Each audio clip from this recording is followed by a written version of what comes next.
What's going on, you anal assassins? You butt blasters? You cave cadavers? I'm Toxic Male. That's Terrence Pop. Welcome to Grunt Speak Live, Thought Thursday, episode 117. You're a bunch of sad sack suckers. What do you think? Sad sack suckers. Sad sack suckers. All of a sudden, I have a salty taste in my mouth. What's going on? I hope that signal is good tonight because it is freezing cold outside. Give me a picture of the outside. All right, I'm going to take you over here. Now let's show you outside. All right. And now I want you to notice the driveway of that house. There are no fucks given. And this is just earlier when there was still enough light outside. Hey, Ollie, how's it looking out there? It looks like cocaine. All right, thank you, Ollie. I appreciate it. I like it. Oh, it's good stuff, good stuff. All right. Looking forward to having to snowblow that shit in the morning. So much fun. And what is the? We're going over bad first dates. Is that the bad dates in general? Bad dates in general Yeah. is the overarching theme of the show. Yeah, so we want to know about the worst experiences you guys have ever had, the worst thing anyone's ever done to you on a date. Doesn't matter if it's first date, second date, third date, or even if you got married to it. Yeah, it happens. We have another guest on the show who was married to it. How you doing, Skid? Doing great. How you doing, you bundles of sticks? Unchained Skid, he actually runs the, how do you pronounce it?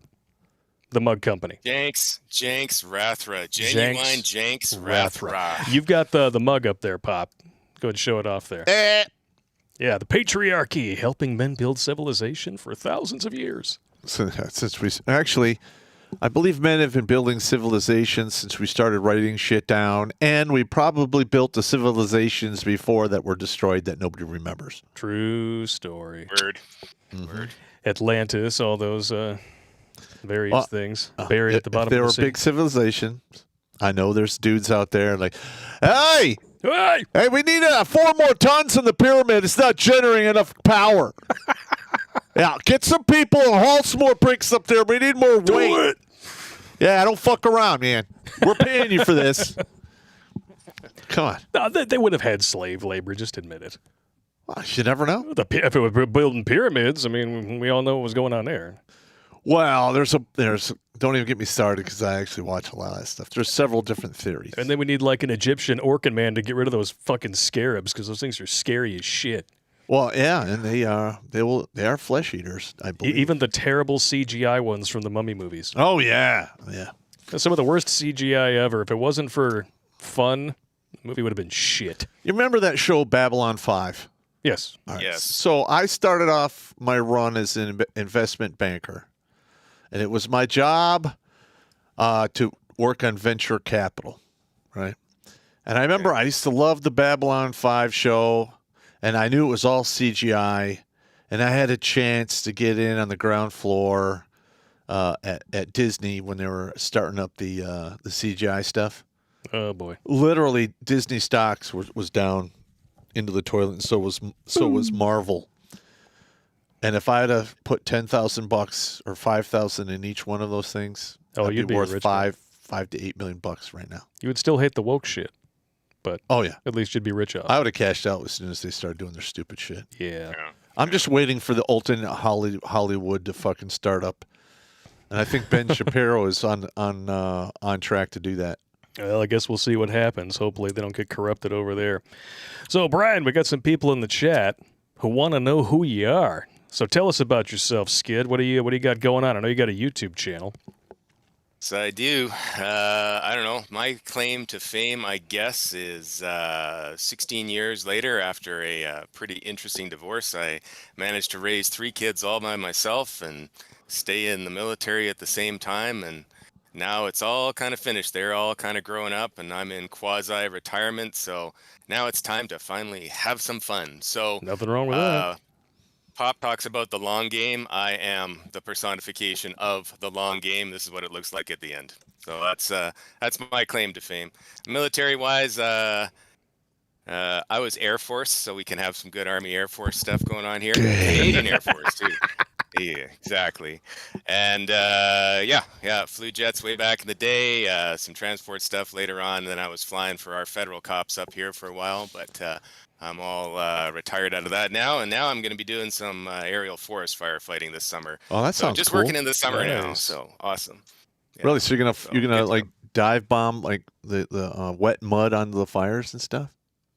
I'll be the guy who leads them in. I'm going to bird dog them. Oh, okay. So I'll be doing that and controlling the whole thing. So Well, that's cool. Good times. Dive bombing wet mud onto the fire. That sounds like a gay thing. You trying to tell me something, Pop? No, they actually use like a slurry of mud and chemicals, and they fly over and dump it on the fires and stuff. Oh, okay. You sure about that? Yeah, I'm sure about it. It sounds like we could be talking about your ex. You know, Yeah, gotta give you know, it she goes by playoff rules: 3-man rotation and triple overtime yeah. Who knows? She might like a mud rub. with a slurry at the end. You bet. Yikes. Yeah, I'll be Damn trying to it. stay away from that this summer. Man, we'll see. That's how you wind up with an applause on your penis. Oh, Ay, ay, ay. a round of Winning. applause. Riggs.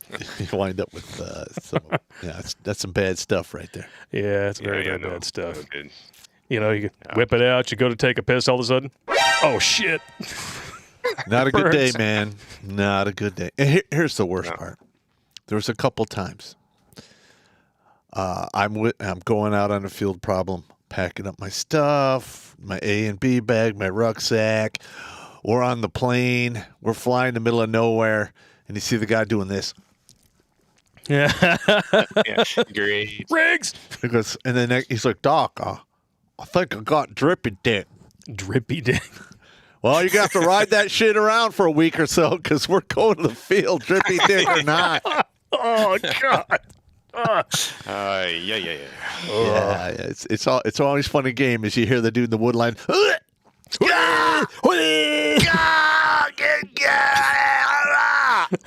Oh God! Why didn't anybody tell me? Not that we know anything about that or anything. No, never. Just, No. just what we've heard. Well, I've had a lot of guys go on sick call for that shit. Oh, the Yeah. dickworms. See, I was lucky, and I never really had anything nasty like that. I would hope not. And I think it mainly because I was always paranoid about it, and I always kept my own antibiotics. So if I, had a little indiscretion, I'd be like, maybe I should go on antibiotics for 3 or 4 days just to make sure. I have my suspicions. Yeah. That chick might have not been clean. I'm like, I got lucky. Got her in. Oh. Be the You weirdest. don't want that. It could always be worse, though. You sent me this. This is one of the nastiest things I've ever seen. Yeah. Indonesian virgin, 37 years old, lives at home with his mother, gets a 2-meter long piece of string stuck in his penis in a self-pleasuring game gone horribly wrong. It's a black bundle of 2 meters nylon wrong. string. Oh, God. Well, I've heard about basically the pull start. You're familiar with that, right? No. This would be an extreme version of such a thing. Yes, except the other one goes in your slot B, and it's a bunch of beads. Oh, yeah. Yeah. And then the worst thing that you could possibly hear, she yanks it out. What's wrong? Man overboard. Oh, shit. Although probably not that until you get it removed. Could be Just bad. saying. Could be Could bad. be very bad. Ugh. But I just want to know who comes up with this idea. What 37-year-old virgin sitting around the house, Al Bundy, and to get his hand in his pants. You know what sounds like a real good idea? I'm going to take that clothesline out back. I'm going to rip all the T-shirts off of it, and I'm going to stick that shit up my pecker. What could go wrong? It's probably the same thought process as like, I wonder if that light bulb will fit up my ass. Oh, yeah. Oh, my God. Oh. So apparently Yeah. the urinary bladder insertion, which is what he was going for, is relatively rare. But it's been on the rise over the last few decades. Thank you, Internet. They said people usually insert objects such as hair clips, straws, matchsticks, and pencils into their urethra. Pencils. Yeah. I mean, you could try it yourself. I doubt it'll come out any sharper. for pleasure due to psychiatric problems or drug abuse. I have no idea how they can even think of doing that. Yeah, leftoids. I mean, I know you're trying to normalize everything. Can you please not normalize this? I pray you want a stack of Bibles. Just don't do it. Most men, if they live long enough, are going to have issues with their prostate. Ugh. And one of the first tests they will do is a blood test, and right behind there, they run a camera up your dick. So I go in there to the doctor, and he's really like, "Okay, well, we're going to take a look." And he wheels out this piece of equipment. And I swear to you, the end of the camera was as big as your pinky. And like, we're just going to take a quick look. I'm like, what? What? No, don't worry, Mr. Pop. We will apply a gentle numbing cream. Yeah, that's not going to work. I'm like, no, bro. No, you need to put me the fuck out because this is not going to happen. Oh, such a horrible idea. So I had to come back 2 weeks later and get knocked out to have it done because I refused. I'm just not that guy. Ugh. Yeah. Oh, here's some of the 50s are a wonderful time to be. Yeah. Just to see what's going on. Oh, here are some of the medical stuff that went on here. Medics say that the practice can damage sensitive tissues in the urethral pathway, which releases urine and sperm. Can also lead to a lack of bladder control and infection. Shocker. And the penis and urethra may even require surgery or implants to rebuild said sensitive tissue. The patient told doctors this is the first time he ever put anything in his urethra. Yeah, because you got caught. But that he masturbated and watched Ornpay daily. They performed bladder irrigation, a procedure where sterile fluid is flushed through a catheter into the bladder to remove blockages in the hopes that it would dislodge the string. Didn't work. They had to cut them open? They finally had to remove it using long, thin tweezers. Wow. Oh, my God. That is some horrible shit right there. God damn. Yeah, I think that's enough internet for today. Wow. Oh, God. That's a dickworm right there. Self-inflicted dickworm. Self-inflicted dickworm. God. Who gets these ideas? I don't know, man. I guess I don't have anything else to do. Well, I'm going to be honest. You know, it like the vagina has a mystique to it if you've never been there before. Yeah. So a lot of guys who've never actually climbed that mountain and made it to the summit think about all kinds of crazy stuff. Yeah. And I'm just going to tell you, get ready for disappointment because it's not that good. Yeah. It's okay. Yeah, it's like Carlsbad Caverns before you go the first time. You know, there's all this mystique to it, and then you find out it's a tourist trap, like figuratively and literally. Like if they walk up, like, all right, you can have this 20-ounce porterhouse steak with all the trimmings, or you can have this piece of mediocre pussy. What's going to be? I'm taking the steak. She can leave. Amen to that. Well, and later on, then Blake's thing when he threw the hot dog down the hallway. Accurate, very accurate. Oh, you mean this? Nicely done.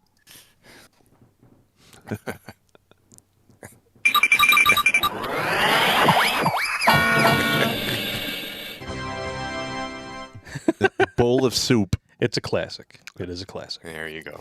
The bowl. Yes, there it is. There it is. Yes, yes. Beautiful, man. So we go from something disgusting to let's give this man a medal. This is beautiful. Man who set aside $360 for his fiance's Valentine's Day gift last year reveals that he deducted $1 for every day she yelled at him, leaving her just $40 for a present. That's a good dinner. I mean, how hot can she be, really? Well, She's all right.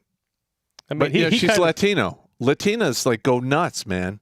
Temper. Yeah, all of the Latina women I've ever been involved with, severe anger problems. Carolina Fernandez. Yeah, Carolina Fernandez. I would say if she's not Latina, there's probably a problem at the naming station. Wah, wah, wah. And of course, he got blamed and shamed for it from all the chicks. Some viewers slammed Carolina for yelling at him so often, while others insisted that Isaac must have given her a reason to be angry. No. I'm telling you from experience. No such thing. That is not true. Yeah, it's not true. Well, I mean, you just, the baseball bat incident, you just showed up. Yeah. And she literally came walked out of the apartment with the bat. And I had to jump off of the platform down a story and roll and get up and start running. Because she was running full force after me. The only reason she didn't catch me is, one, I was an airborne ranger. I was in great shape, and she had some lovely titties bouncing around that just was holding her back. Boing, boing. You know, it is what it is. When we get to the stories, I got a knife story for you. Not a basoseball bat, but a knife. I'm like, holy crap. This is getting real. Serious business. But oh, hang on. I have to ask, if she's yelling at him 320 out of 365 days a year, what the hell is he still doing with her? Well, if he's married to her, No, they're just dating. Not? Okay. It's his girlfriend, his fiancée. All right. Yeah, I don't know why he's even sticking around. That's insane. I mean, he looks like if you put a pair of steel teeth in his mouth, he could be a Bond villain in a Roger Moore flick. And she is. I mean, she's average. okay. She's average at best. Yeah. She's maybe a 6. Why are you going to put up with that, bro? I mean, yeah, give her consequences or consequences in her case. But if that doesn't get through, then what are you doing? It's only going to get worse, not better, once you sign the paperwork. That's right. It's just my opinion, of course. Yeah, then she'll get no Valentine's Day gift because she'll bitch at him every day. Every day. And all that sucking a golf ball through a garden hose that he sticks around for, that's all going to stop, man. And he took her to Disneyland. Oh, yeah, they went to Disneyland. It's too I won't even go there. It's too expensive. Fuck he needs to just kick her over the moon like Goofy. Yeah, And here's something that I'd really like to get into the minds of men out there. They are replaceable. Yes. Okay, if you are not married to it, for the most part, you can just walk the fuck away, and there's nothing they can do. I'm with you. No. Just leave. No. If she's yelling at you 320 out of 365 days, chances are she's got an attitude problem, possibly some mental illness, especially if she votes D and sucks D, probably while he's not home. Ugh. Just saying. Well, not a good idea. Yeah, no. Don't write a check against her. No. And you listen, dudes, if you're dating a woman and, she starts bitching at it, well, first of all, she'll make suggestions in the beginning. Oh, suggestions, yeah. And then it'll turn into, this would be better served if we did this. Yeah. And then the ultimatums come, things start disappearing. It's like clockwork. And I should do a video on this the progression to doom or something. The progression to doom. You got to write that down. The downward spiral to doom. There you go. Downward spiral to doom. I like it. I mean, we've all dated somebody like this who tries to control us through blame, shame, manipulation tactics. They love bomb you in the beginning, and then they completely cut you off from the sex, hoping that you'll change your behavior to get it back. I mean, it's all a psychological gambit. Yeah, don't fall for it. Well, men have to. I'm sorry. Hang on a minute. Listen, man, you have to stay on your frame. All right. Listen, women are going to test you. They're going to shit test you, and when you lose this shit test, they just ramp it up another one, and they keep doing it. The minute you have the shit test or shit's not working right, you can say, "Hey, man, I'll just replace you." Nah, I'm out. And you'll see how fast their game changes after that. Skid, what do you got for us? That was exactly what I was going to say. Absolutely. Keep the frame and don't underestimate your own value. You sit there and you're addicted to this one woman and the fact that you get your sex from there. It's like, look, man, move on. You can do better. spend your time on better ground. That's just, leave, go. You can do it. Amen to that. That's one of the biggest problems that we have with modern men is that they are always underestimating their value and putting the peace sleeve up on a pedestal. And that's how you wind up with, whiny, crybaby soy boys who, or 37-year-old virgins who stick 2 meters of nylon string up their pee hole. Yeah, you're right. Like, don't do that. It's fucking nuts, man. I just want to let everybody know there's some emails coming in with some bad dating stories. I want to make sure that I'll either put your name in the subject or something. That way I can easily identify you when we get there. And what is our inventory for today? Inventory is currently sitting. Inventorily is what I sounded like. I'm starting to sound like the guys in Letterkenny. 673 on YouTube, 35 on MGTOW.tv, 120 on Odyssey, 287 over on Rumble. And we got a Rumble rant over there. Might as well look at it before it disappears. What's up, you lazy riggers? Got the menagerie. I got Fack you, we're fighting now. And with Fack you, we're fighting in the parking lot with a splash of who are you and where's my car? Somebody's been paying attention. Yeah, that's actually a pretty good comedy routine. I like it. 63 on Twitch and 62 on DLive. Thank you all for tuning in tonight. And if you guys haven't already checked, I did place a link to Skid's channel in the chat on all platforms, so make sure you guys subscribe. Give him some love. Amen. But on the gateway. Winning. Appreciate it. Thank you. Oh, it's going to be fun, although not... Oh, I can't decide if this is more or less disgusting. This is disgusting. Then I had a horrible time with this. Teacher sentenced after lacing cupcakes with her husband's sperm and feeding them to her students. Oh, Jesus. That is fucking horrible. She has pled guilty to disturbing child crimes, including lacing cupcakes with spunk. So this is one of the few instances where a woman actually got a decent sentence. Cynthia Perkins, 36, faces 41 years in prison after a plea deal on Monday in exchange for testifying against her now ex-husband, Dennis. Oh, shocker. Well, at least she'll still come out an old maid. Mm-hmm. He's working as a Livingston Parish Sheriff's deputy at the time of his arrest. The Louisiana woman initially protested her innocence to 72 charges of various sex crimes. And yet this week pled guilty to producing child ornpay, second-degree rapé, and mingling harmful substances. All right. The big numbers in the sentence were for the first two. The third one... Well, the mingling harmful substances was in reference to the special seasoning pastries for the high school That's kids. exactly what that's. I mean, the other stuff is what's getting her the heavy. They together were arrested in October 2019 and faced 150 felony charges, one of which also included sexual battery of a child and video voyeurism. Yeah, and he's a cop. So this is just a power couple right here. He's a cop, right? Or was a cop. Allegedly. That motherfucker's dead. Yeah, sheriff's that deputy. motherfucker is going to go to the big house, and they're going to find out exactly what's going on, and they're going to throw an air conditioner on him or a buffer, or he's going to wind up dead.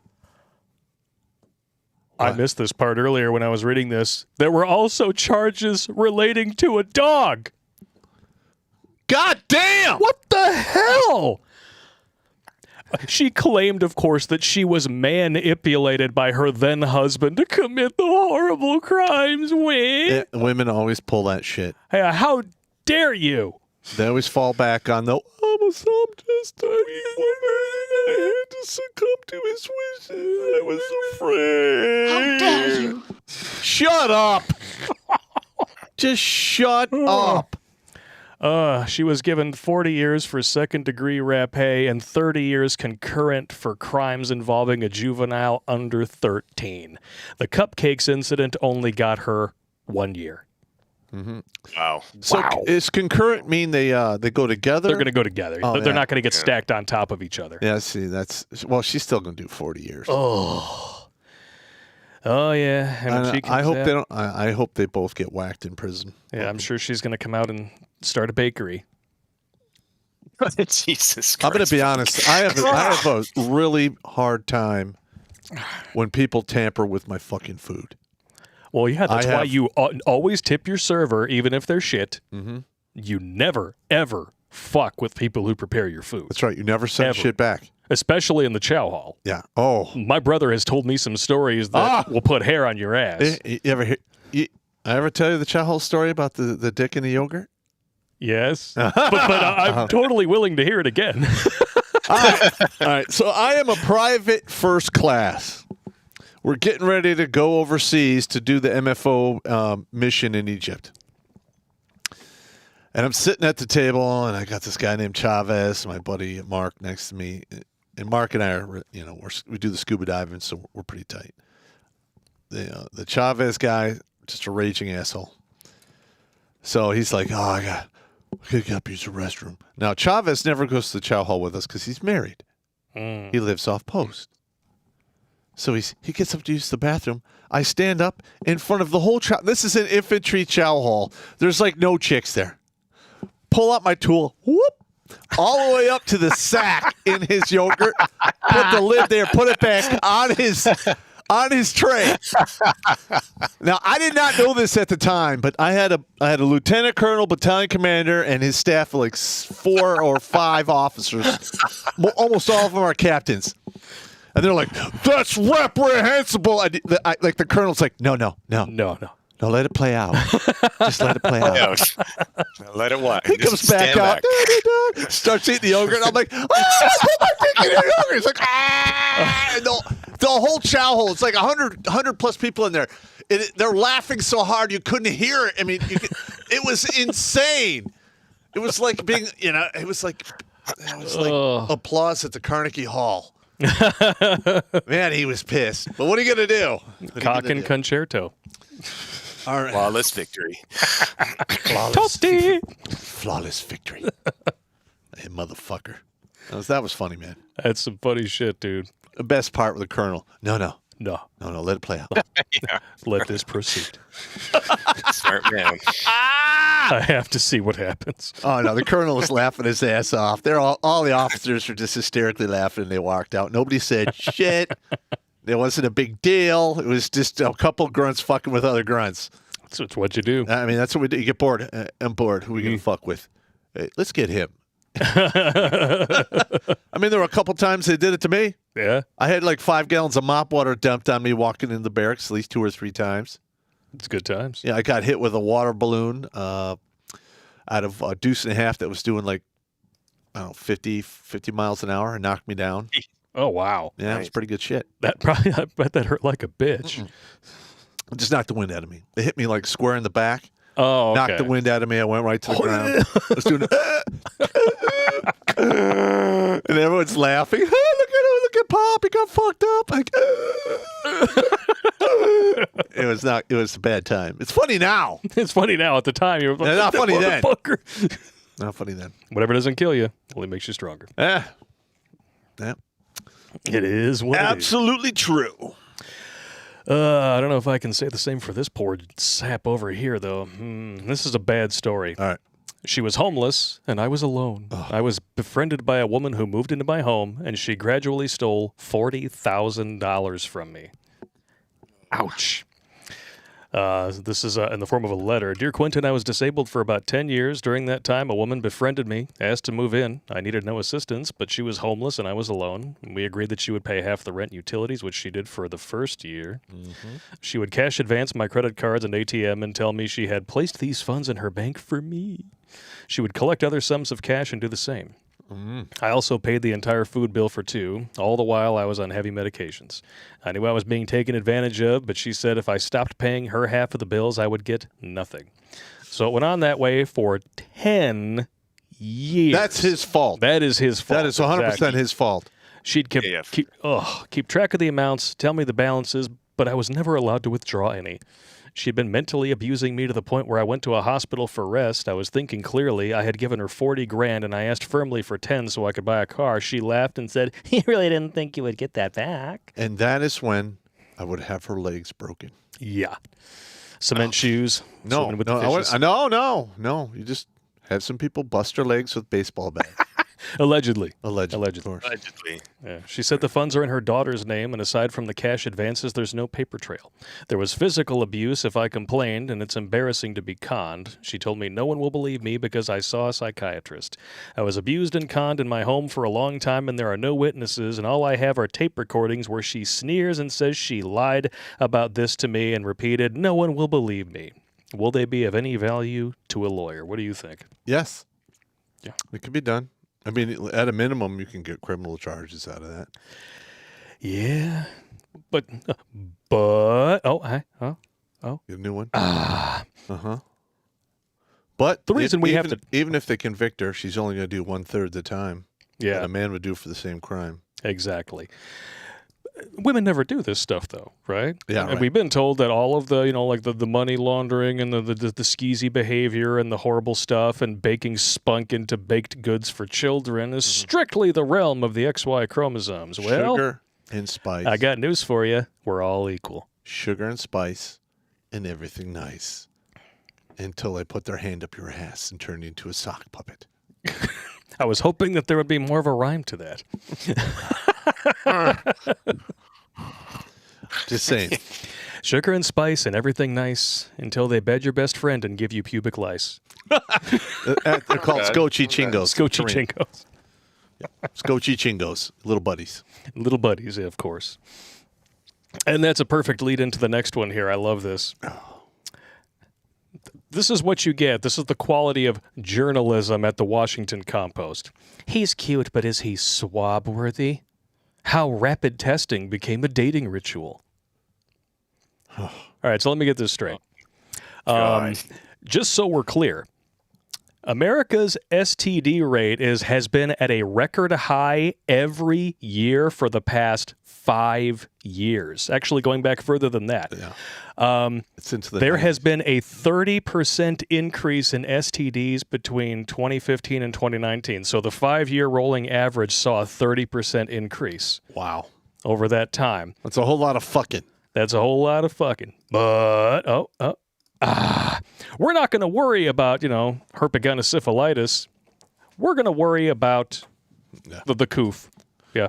So this is the new dating strategy in America. You nose swab to make sure you're not going to give each other the common cold, and then you're going to raw dog it and go home with the hipple-hiv. Yep. She's going to raw dog the log. Going to wind up with some herpetogonosyphilides. Winning! No, not so much. Jesus. Ugh.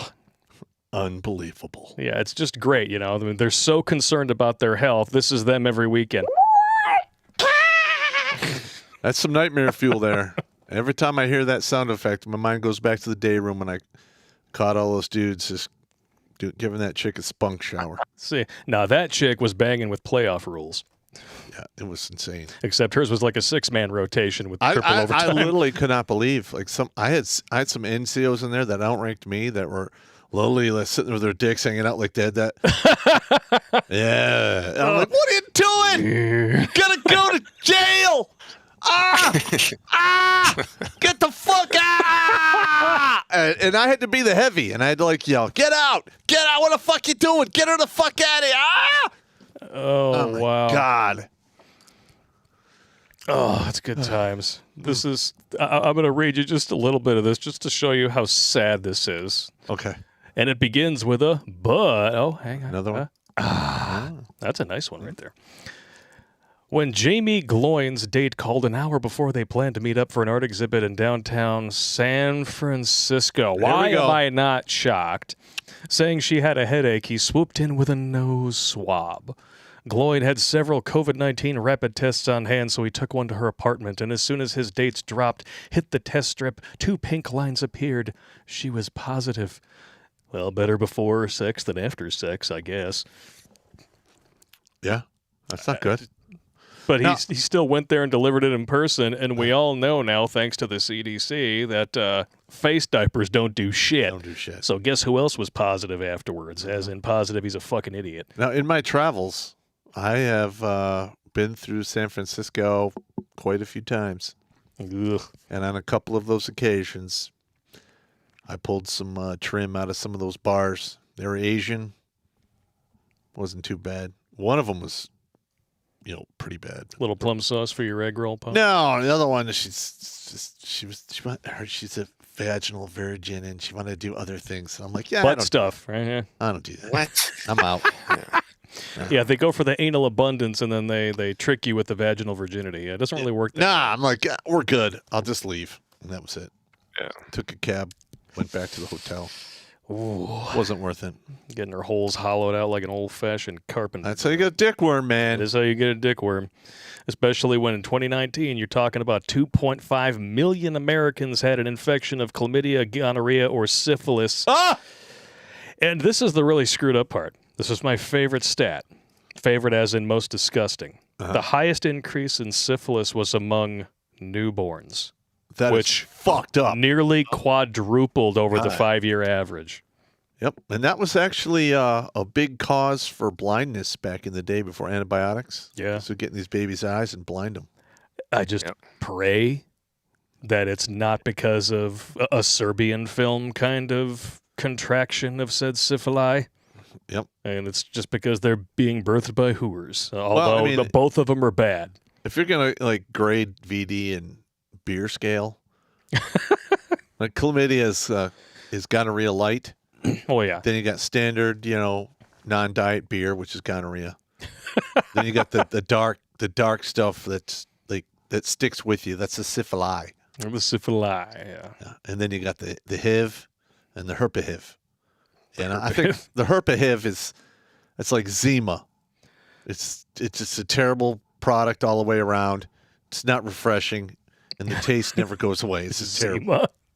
I hated that Don't product. Don't forget the warts either. That's kind of like your vodka yes! cooler thrown in there. HPV, heavily penised vagine. Yeah, there you go. That's called internal vaginal braille. Can read her pussy with braille. How many visitors have been in there? Oh, God. Yikes! I said, man. Like I said, it's like Carlsbad Caverns. It's a tourist trap, So figuratively and literally. Yeah, if you came here tonight because you want to hear some, logical, thinking and talking, you're not going to get it tonight. This is all comedy, man. It's all comedy. It's all fucking comedy of this fucking horrible train wreck, which is the Western civilization. And we love turning over the floor to the audience just to find out how crazy things can get. My, yeah. There's always every time we do this, there's always somebody that surprises me. One of our best streams ever was the Crazy Psycho X and Slingback stream, and you guys kept us entertained for 3 hours and 15 minutes, and it was all your stories, your super chats. Oh my God! Isn't that amazing? Amazing! Amazing! Oh, holy smoking Joe Frazier. Well, we do have some bad date stories that we're going to get into, but hang on. I really hate to see this one go. First things first, got to pay the bills, and we got to make good on our word as men, so we're going to turn you over to our sponsor, Brett Mauser, whistleblower Brett Mauser, Tag Conspiracy. Check it out. Have you ever wondered what a world run by leftoids would look like? It would be a living nightmare. All employees with a criminal record are now entered into the lottery. The winners are allowed the honor of sacrificing their lives to decrease CO2 emissions. People are okay with that? But it turns out that the best way to stave off Marxism is to mock it relentlessly and creatively with movies like Tag Conspiracy. And now, with only a 15 to 20% discharge error rate. Whistleblower Brett Mauser is back with his most hilarious and cinematic effort to date, and you can support free speech films like this by going to notsosane.com. Let's do this! Rent or buy a copy today. A link is in the Meat Gazer box. Yeah, it's down there. Down there. I don't want to catch you looking, but it's down there. In the Meat Gazer box. In the Meat Gazer box. Don't look. Don't look. There is such a thing as too much horn talk. Yeah. I'm just going to say. Just going to say. Gotcha. All right. Let's dive right in. All right. Who wants to hear some crazy stories? I do. But first, I want to hear Skid's story about the knife. Yeah. Okay. I've been waiting to hear this one, so let's. I'm going to turn the floor over to you, good sir. All right. Well, so this has kind of been dating for a while story, not like a first date kind of thing. So this is way back in the day, pre being married. I'm going to school. at college, and I've been kind of dating around. I started dating this Chinese girl for a while. No shit, like I'm not talking about she's been in the country for a couple generations. No, she'd come over from China, and she was studying in Canada here, and I'm like, oh, okay. And so I'm making my rounds for university, and I decide that I'm going to take up ballroom dancing because that's where the chicks are. And I know Aaron Clary's done that kind of deal as well, and he's right. So this is where I meet her, and so we start dating. But she's got this very different take on how things are. There's a real cultural thing going on, and I think she had the idea that things were going to go more seriously, because my idea was not that idea at all. My idea was, this is a lot of fun and it's going to be over sometime soon, and that's fine too. So inevitably, as it got closer to the end of the story, I broke up with her. I said, well, okay, that's been nice and you're a great person, but it's kind of time to move on. You're frankly just a little nuts. And so we're at her place, and she's actually living with a bunch of roommates there. It's all college stuff, right? That's fairly common. And yeah, it's in fact, a couple of them were good friends of mine, which comes in later in the story. So I'm like, she just snaps, just ping, like it just didn't make any sense. She runs into the kitchen, which is right beside where her bedroom was, and picks up a great big one of these kitchen knives, right? And I'm like, what the fuck? And so she's making it look like she's gonna like do the old Harry Carey seppuku thing here, like she's just gonna kill herself over this. Jesus. And I'm like, well, okay, I really don't think she's gonna go for it, but this is probably one of those cry for help type things, big drama. Nevertheless, there is a very large knife in a very, very irrational woman's hand. So I'm like, okay. So I grapple with her to get this thing away from her. Mm-hmm. And I realize in doing so that, wow, I'm actually in a lot of danger here. This could go in some really bad directions. Even though her initial intent wasn't necessarily to put that knife into me, it could certainly do some damage. So thankfully, I was about 50 times stronger than her and got the goddamn knife away from her before anything happened. But now she's like, totally spinning out of control. Yeah. And I'm like, I got to get out of here. Like, I really got to egress this situation right now. And I'm like, okay, what am I going to do? So I just talked to the roommate who's my friend. I go, and you got to understand, Chinese culture with the honor and all this shit, the worst thing that could happen to her was embarrassment. So I needed to make sure she was locked down. So I just looked at the guy and said, yeah, she just tried to kill herself with this knife. I'm out of here. And she just shut down, went into her room. I don't think they saw her for about a month. Bummer. Yeah, so I mean, okay, so I've never seen that before, but yeah, that was you got to be careful with the cross-cultural stuff, man. You really do. You almost got the bang bang from Fang Fang. Yeah. Yeah, well, there you go. There's a lot of people out there who go to other countries, meet these women, and they're like, oh, she's traditional. I'll bring her back to the States. Guess what? They're going to get... Some feminist is going to talk in her ear. Oh, you're going to get the "I'm not happy and I want half your shit" speech. So bottom line, if you're going to marry a woman who's from another culture or country, keep her there. Yeah. Oh, I see that we have a Reaper01 in the chat. Please tell me you have a story. Or actually, I know that you have far too many. Narrow it down to the best one. Mm-hmm. Okay. You poor, poor man. I'm surprised your dick hasn't fallen off. All right, we're going to jump in over on the New Tech side first. Mm-hmm. We got Michael Pelletier, went to karaoke with a Tinder date. Good sing night. It's what I do. Gets me laid. Her place. Clothes off. Big toys come out. Wide eyes. Clothes back on. Her rage follows me all the way to the car. Best date ever.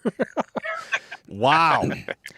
Yeah, not into pegging. So. No. Yeah. There'll be none of that. Yeah. You got me pegged if, I don't like being pegged. Just saying. Yeah. This is not the anal cavity you're looking for. Oh. Size matters not. Yes, it does. Yes, it does. Meximan and Cheese with a couple chats here. Thank God Justin Castro is doing something about the assault tubs and bouncy battle house. So good. Oh, that man. He's throwing his own flying crossbody cock block right now. Yes, he is. Black pill. People today are so weak and don't resist as much as they used to. White pill. These aren't the communists from the 1900s. Half these fucks are on estrogen. or too much true. soy, which Soy. acts like estrogen. Yes, same old, same old. Same idea. No. Yep. Jumping over to D Live, I want to give a big shout out and a thank you to Calliope Z for 10 lemons. Dropped a hammer with 10 lemons, and we got a Dapper Sapper over there with 10 lemons as well. You guys rock. Much appreciated. Hello to everybody on Twitch, all 76 of you. Thank you for tuning in. And we got some people over on Rumble who have been sending us some emails. Thank you very much. Jumping over to Odyssey here real quick. Caleb on, the higher our tech is, the harder the fall will be. Along with the fact the main focus suddenly becoming survival, writing shit down becomes non-existent. Absolutely correct. Yeah. Gen Xer F, here, have some credits. 8 library coin. Zing. Thank you very much. Major Riggs, oh boy. Drippy Dick reminds me of that one time in band camp. No. Reminds me of Pop's last date. Cake Hammer, bad date in the news today in Chi Congo. Details in email. Oh boy. There we go. Subject line includes Cake Hammer. All right, perfect. Let's check it out. I know we got a few dating stories here. Cake Hammer. Chicago Police Department's Chief of Internal Affairs loans her Lexus to her niece, who proceeds to get busted with her 6-time felon boyfriend in the car and 84 baggies of heroin. Wow! Whoa. Or what your ex calls a good weekend. Wow! 84 bags That's of intent heroin. to distribute. You're going, somebody's going away. She's going down, and I'm sure that's what she was doing when she finally got arrested. I'm just Somebody is going to jail. Whew. Somebody's going to jail. Our favorite French Canadian in the chat, François Lechatin. Hello, dear Mr. Papun de Herr Kleiner. As well as the Unchained Skid, I have another story of mine for you. Not about a date gone wrong per se, but an unexpected close encounter of the spicy kind at the end. Oh, is this another beat story? Going to talk about his beat. Good evening. Yes, here it is indeed, another somewhat spicy story for you and your beloved audience, of which I am more and more proud to be a part.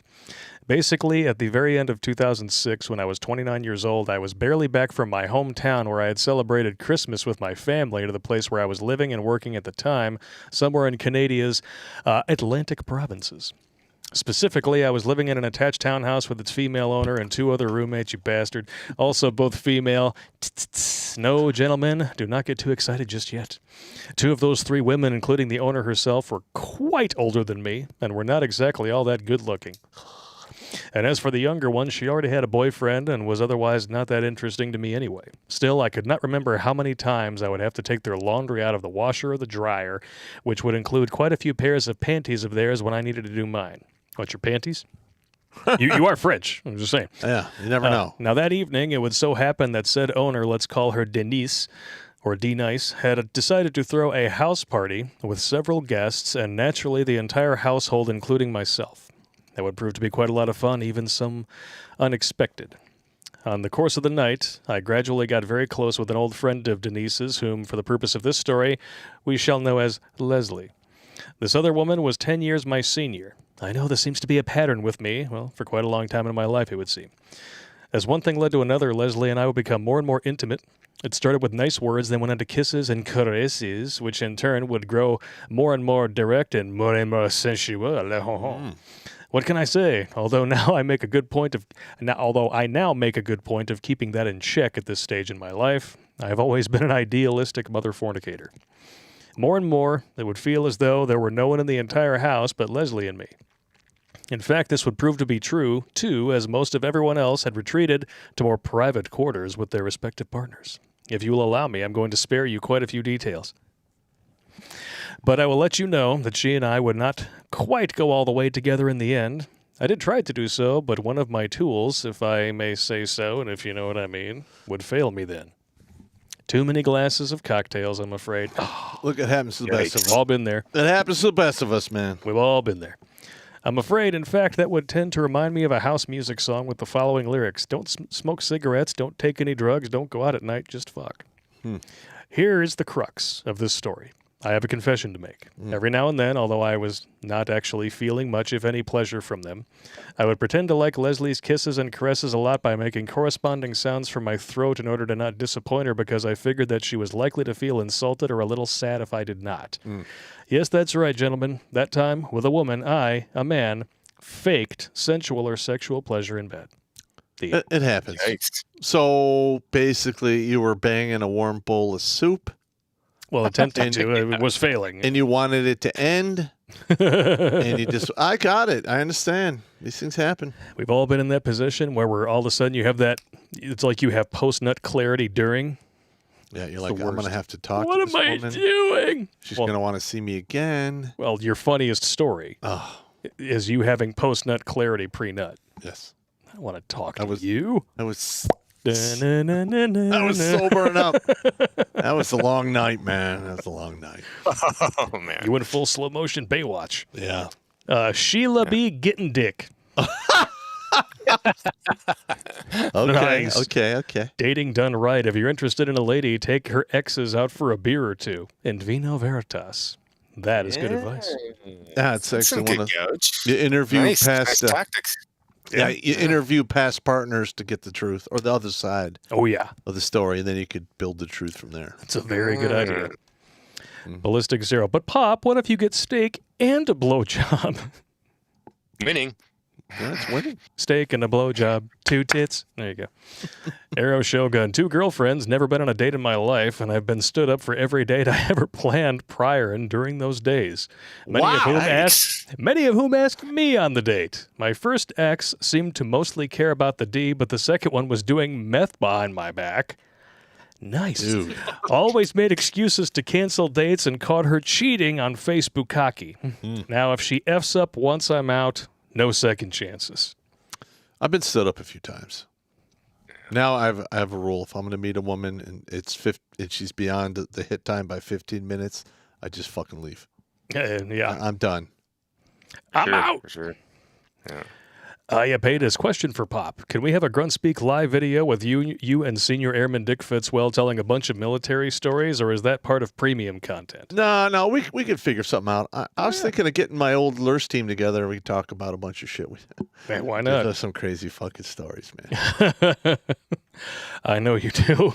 Every time you guys come here, I'm like, man, I thought I heard them all. Shit. Well, the thing is you're in your early to mid 20s. Everyone's testosterone levels are through the roof.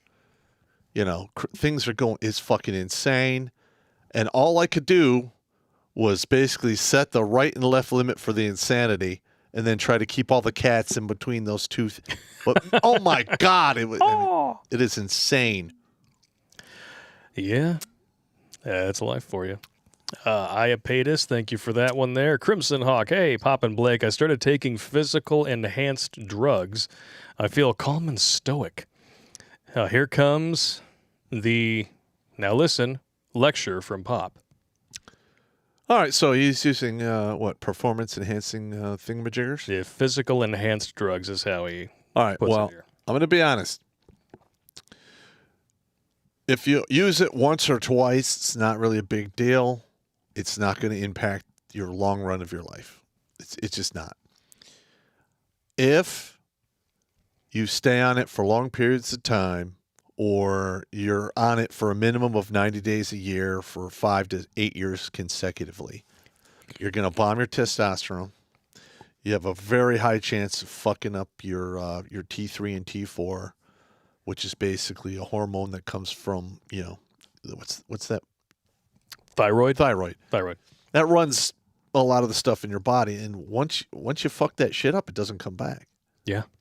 All right. Now I understand. You want to go from benching 250 to 300. It's 50 fucking pounds. Got it. You'll think it's an accomplishment once you do it, but when you get older and you turn 50 and you're fucking You're in second or third stage kidney failure. You're fucking teasing in the fucking toilet. You're crying at fucking chick flicks because your estrogen is going up. You fucked yourself up. You fucked yourself up. That's the worst. It is. I'm just telling you. You're laughing. But it happens. It's like that. Hey, it's funny because it's true. Yeah. Gosh. It's like that Arnold movie Junior, you know, where they get him pregnant. Oh yeah. He's crying at the commercial. You know, he's doing like an ultrasound on him, and like, why are you crying? She was Daddy's little girl. Oh gosh. Not a good look. I'm just saying, man, that don't let it get out of control. If you are not a professional making an assload of cash, it's not worth it. If you're a young man and you want to get into that field, you need to research everything you're fucking doing. And with YouTube and BitChute and all of the video platforms, you can literally learn what to do, what not to do, and you can get the warnings and the downsides of all that shit. And if you still want to do it, that's fine, but at least you have the information so you can make an informed decision and decide if you want to like roll the dice for your dick on the table. I'm just saying. Amen to that. All right, sorry, I'm going off in the weeds. No, I answered the question. And plus, I mean, if he's worried about T levels, you can do a lot with T levels just with proper diet, proper exercise, especially compound heavy lifts, lower body, and getting enough sleep. Like, you just start with that. I mean, people want to kind of go right to the quick juice. fix. Like, there's a lot you can do to really help yourself out just with the basics, man. And I'm a firm believer. Do not go to the juice until you have maxed out what you can physically do genetically. Yeah. Absolutely. Don't go there, because once you start going to the juice, you are basically artificially stunting your upward potential. Yeah. In my opinion. All right, next one. Yeah, you prematurely go to the juice, you'll find out what shakes loose, if you know what I mean. Yeah. Yeah. Bad news bears. All right. Now, Pop, I'm sure that you have a story as well that you're going to want to share with us, correct? Which one? It's a bad worst date story. Oh. So start thinking of one. We'll read a few more. Okay. We all have to share one. Okay. That's the rule. All right. All right. We got Elsis Sarana. Worst date ever. Going out for my birthday dinner with my ex and best friend right after she broke up with me that morning. Oh, she also got together with my friend 2 weeks later. Ouch! Ouch! Ooh. Yikes. That sucks. Oh, we got an email over here from John. I hope that's not what he does in his private life. Early on in my Christian walk, I adopted this crazy little dog. I call him Radar, but he didn't like me. So there was this girl, Angela, drop dead sexy and princess coddled all her life. Yeah. Hot girls are useless because they've never had to be useful. Just saying. She worked with my friend at the bagel shop, started going to our church, seemed like a nice girl. Months later, she finally agreed to go on a date. We went to a nice-ish restaurant where she started drinking and kept trying to call her ex-boyfriend, who she wouldn't stop talking about. But, hang on. Well, that's a nice one. Time to bail. I was still dick thinking, so whatever, right? She different. Well, on the way to drop her off at home, she puked in my car. Yep. Oh, man. Oh, yeah. I've had that happen a couple times. Thank God my mom raised a neat freak because I had a trash bag for her. An hour drive home from there, I found Radar. Once before, he'd twisted himself out of his collar and run away, but he had an RFID chip, so I was able to retrieve him. Not this time. He twisted himself into a stranglehold. I know he didn't like me, but that's no way to go. Oh, my. Damn! Oh, man. Big dog and a vomit in the car. Ugh. I did get to chat like with a her. country song. Yeah. God. My dog doesn't like me, so he choked himself to death. And the woman that I went out to dinner with, she does the crystal meth. He's a goddamn genius. Yeah, he's pretty good. God damn. He's better than me, man. Her ex-boyfriend speaks Klingon, and he likes to use the batleth. It goes right up her vertical smile. And now I'm at her funeral, and I don't have any rhymes left. Close enough. It's still pretty good. Damn it. Yeah. It still kind of worked. Oh, poor kid. I did get to chat with her once. Years after that, she said she was surprised that I was still going to her to church like she was ever. Never mind. We're all flawed one way or another. That was the worst date I've ever had, but I haven't been on all that many. Still pretty bad. You haven't lived, bro. That's amateur shit, bro. It's amateur shit. I don't know, the dog strangling himself. That's not part of the date. That's pretty bad. That is just shitty frosting on a shitty day. That's all it is. Yeah. I don't like, I listen, man, when my wife killed my dog, man, that broke me. That broke That's me. harsh. Well, yeah. Yes. And she broke my heart, so I broke her jaw. Yeah, I like that one. Yeah. Patriot of the West. Odin blessed, gentlemen. Do I have a story for you? Last night I saw a prowler investigated. He pulled a knife, and 3 buddies made a tactical withdrawal and called a local Gestapo. One with a knife would have been fair, but F that. That's called shotgun. Yes. Shotgun. Shotgun. Yeah. John Branson. Thank you, Pop. Love your stuff. All right. Trying to save lives, bro. We're up to 416. 416. We may have a couple of more if I've been reading the chat correctly. K to the Swiss. Oh, Christ. Then you got these 2 shitebox thumbjack and scotchy chingo homo suspicion points. Hey, there's 3 of us tonight, man. Wow, somebody's been watching my earlier stuff. Crazy Uncle says he would like to send us a couple of the best Wango Tango first dates I've had, but it would take the entire stream to write it all. I will send them eventually. Be afraid. Be very afraid. Yeah. You can't scare me. I'll tell you my story. Crimson Hawk. PEDs are amazing. Get ready for the now listen speech from Pop. Well, I mean, listen. I mean, it all depends what you want to do. Yeah. Perform, like I said, performing enhancing drugs do enhance your performance, but they have negatives to them. Yeah. And you need to learn how to navigate those. Sooner or later, you wind up this big on my desk. Yep. And there's other things you could do which are not quite full-fledged PEDs, like SARMs.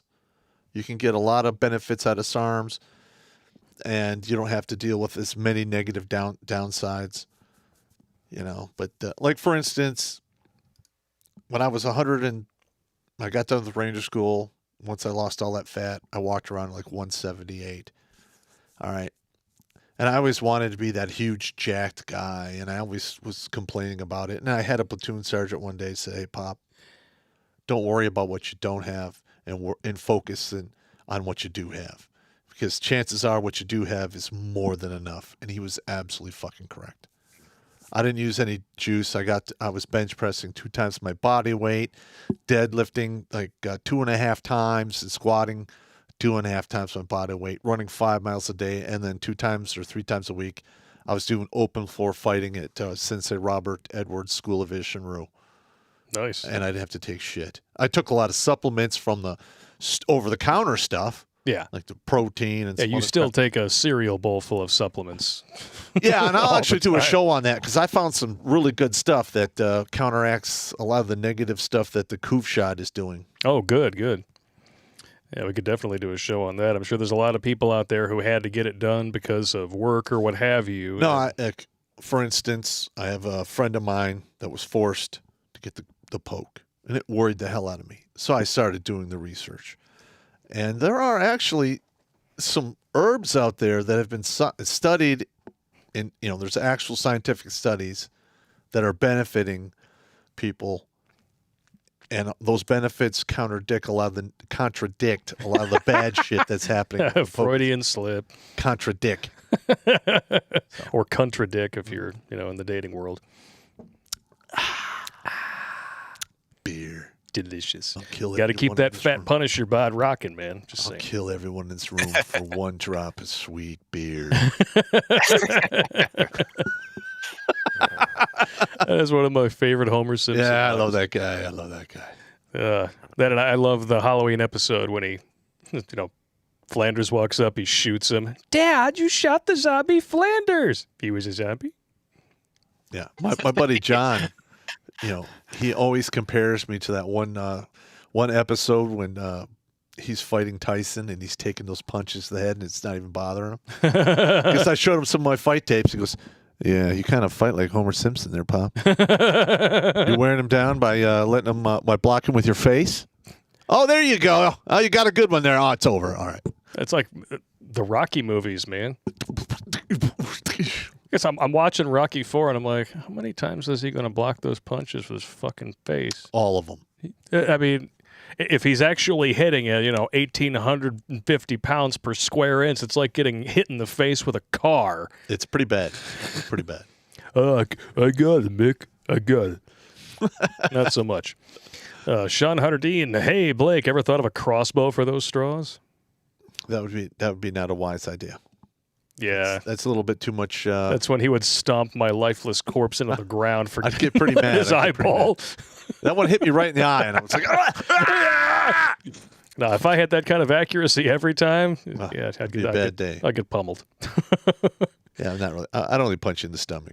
No, I appreciate I like that. you, man. So I punch you in the stomach. We got a story from Crusader Nate. All right. I've been on more than my fair share of bad dates, to say the least. One that stands out to me is that I was at the 2002 Winter Olympics in Salt Lake City. Mm-hmm. Your first problem is that you were in Utah. Have you seen the women in Utah? Yes, I have. Been there quite a few times. Ooh, that's where mental illness goes on vacation. I was single, partying out, drinking, having a good time. I met this smoking hot Portuguese woman. 5'8", 115, caramel brown hair, green eyes. I was a party animal, and I was 24, working for a defense contractor, making stupid good money. At this time when I would party, I would drink Jaeger and Red Bull by the pint glass. Yikes. Nice. I bet your hair had frosted tips, too. After a few glasses, I was hardcore buzzed and was slowing down drinking, but she kept pushing me to drink more. I got a bad gut feeling and slipped out of the Metals Plaza, starting to feel something other than drunk. Oh, boy. I got out and away from the party atmosphere to an area that was staffed by National Guard police, all due to this being just after 9/11. I tried to walk up to the security only to black out and wake up in the emergency room confused. Finding out that I was drugged, my wallet, work security ID badge, which was my red zone pass, giving me access to diplomatic as well as other high security zones. Ooh. I was told by the doctors that I was drugged, but due to the quantity of alcohol I had drank and my gut instinct to escape saved me. They pumped my stomach and found copious amounts of GHB. That'll kill you. Yeah. A few days later, there was a report in the local news of people being drugged and robbed outside of the Metals Plaza. Needless to say, I don't drink Jaeger and Red Bull anymore. Jesus. Yeah. And usually that happens to women. They get like doped up. Yep. Yeah. Yes, they do. I don't need that aggravation in my life, bro. No. Because if you drug me and I ever run into you again, you're going to be in intensive care. So I'm going to break shit on you that's never going to come back. Sean Hardeen again. Speaking of bulbs in Uranus. Oh! Ooh. More people pass due to random things up the old Uranus than by cordless hole punches. It's not a pew-pew problem, but a bad case of idiocracy. Oh. Yeah. I mean, we saw Glass Ass, the guy with the mason jar. He died. Yeah, we did? He did. Oh. And there was the Mr. Hands guy who thought that it would be a great idea to let a horse sodomize him. He died. It ruptured his colon. God damn, this fucking... God damn it, stop it! Can't you just stick to humans? Stop! Just stop. Step away from the fucked up shit. Just no! Oh, Jesus Christ. the devil's in the details, Jim. God damn, this is terrible. I mean, how bored do you have to be? Like, God. I don't know. I got nothing. Like, when I get bored, I write a book. Yeah, no kidding. Or I come up read with a book. comedy routines. Yeah. I mean, God damn it. Come on. Find a hobby. Channel it into something positive, like a horse. You're going to wind up being the gimp somewhere, man. Shit. Oh, we got a request in the chat for you, Brian, because the way that your audio sounds, you need to say, it was at that moment he knew. He fucked up. Are you going to say it? Yeah, go for it. Go, Skid, I need you to say it. It was at that moment he knew. He fucked up. I'm going to save that. I love that. I love that. Ringtone. I can't tell how many times. I swear to God, I'm sitting there. I do an airborne operation. I jump. I bring my stuff back, to the shoot shakeout and the shoot return. Shakeout? The shoot return area. Oh, And I'm okay. standing with a bunch of other grunts. Yeah. And we're watching the next stick come in, and they're jumping out, and you see like 2 guys do the.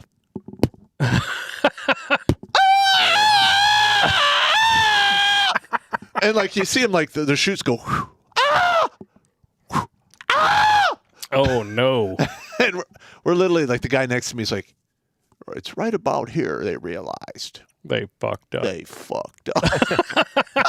And sure as shit, somebody broke his leg and had to go to the hospital. It's fucking fucked up shit. That's messed up. Yeah, not good. It's still better than a stick in the ass. Oh, I bet it is. Yeah, that Or was a horse. Yeah. Or a absolutely. horse. That was probably Or a broken mason jar. no. That was like, you ever watch the Seinfeld when the old dude falls on that macaroni man thing and it goes up his ass and they're like, oh, it's 1 in a million. Well, this dude did a jump and literally landed in a tree and had like a branch go into his anus and tear it. And like we had to like literally pull him down, get him right to literally get him to the vehicle, and the medic just took off to the hospital. The guy lived, but he needed a whole lot of stitches in his anus. Oh, I bet he did. Yeah, that's a bad day. Oh, that is rough. That's a bad day. Just the way your mother likes shit, Trevor. 1 in a million. It does happen. It does happen. I've seen it. That's horrifying. Yeah, that's why I hate tree landings. I will literally climb over people's parachutes so I don't have to land in the trees. Fuck them! I'm not going to the trees. Not happening. Too much wood for you, not enough for your ex. You don't want none of that. How do you explain it to your wife? Oh, man, you have to go. I'm in the hospital. Yeah. I had a tree go up my ass. What? What? Screaming goat. I'd kill that thing if I had it. Well, this is actually a stock scream sound effect from Apple Final Cut Studio. So It is a screaming the goat. screaming goat was it was faked. Oh, it was fake? It was faked, yeah. I hope so. Just say. Because I heard that. I'm like, I'll kill it. Yeah, because I would kill that goat and eat it. I'd call a Puerto Rican, come kill it, barbecue it. It'll be tasty.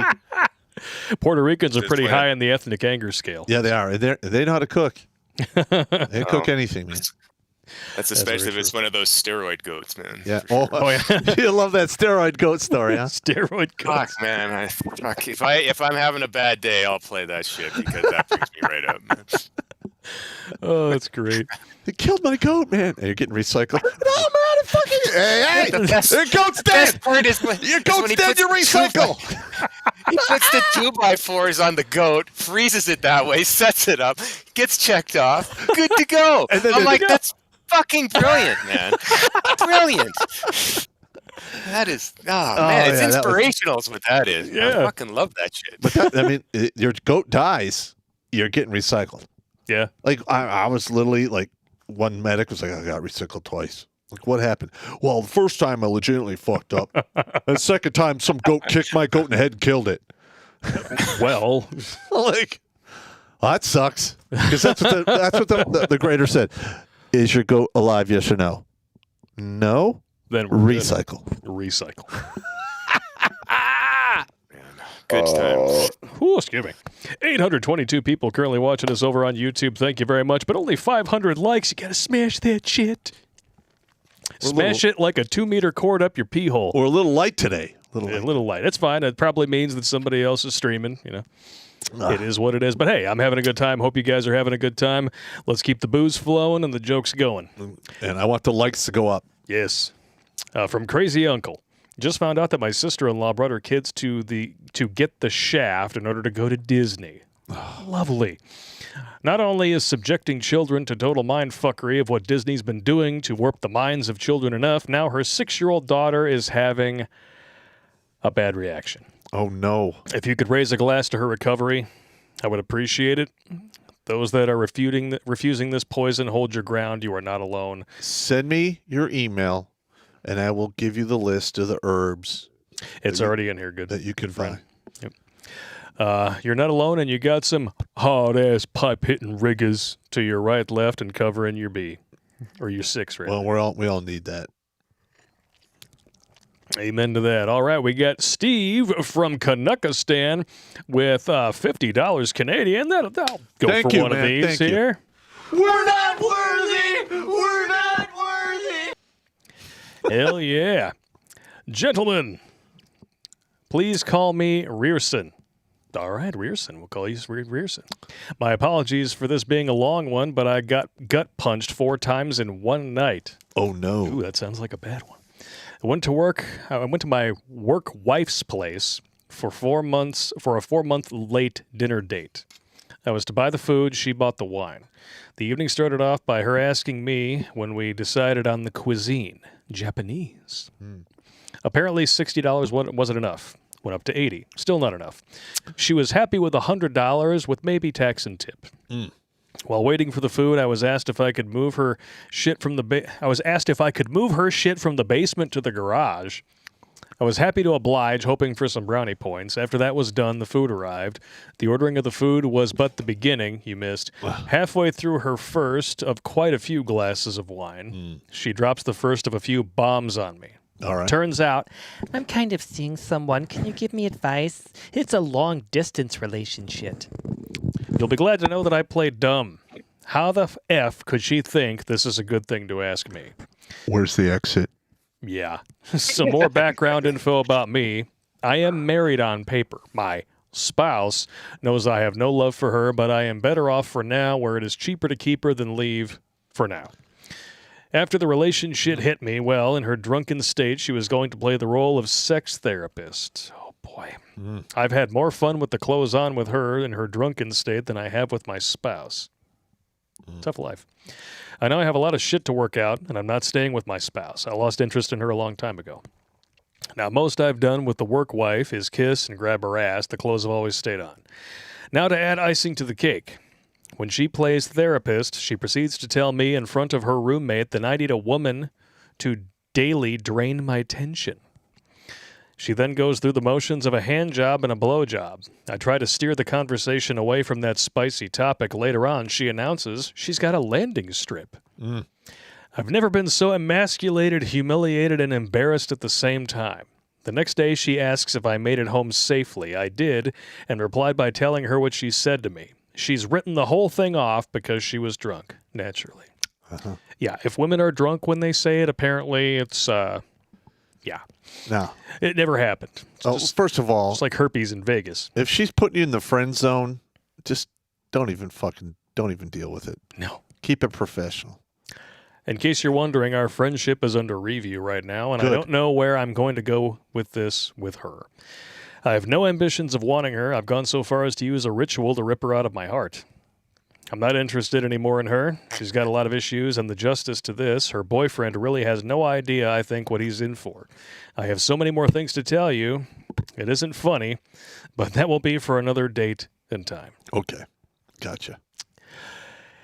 Yeah, the friend One zone is no word. fun, man. What do you One word. Next. All right. Next. I'm gonna give you the friend zone story. Okay, here we go.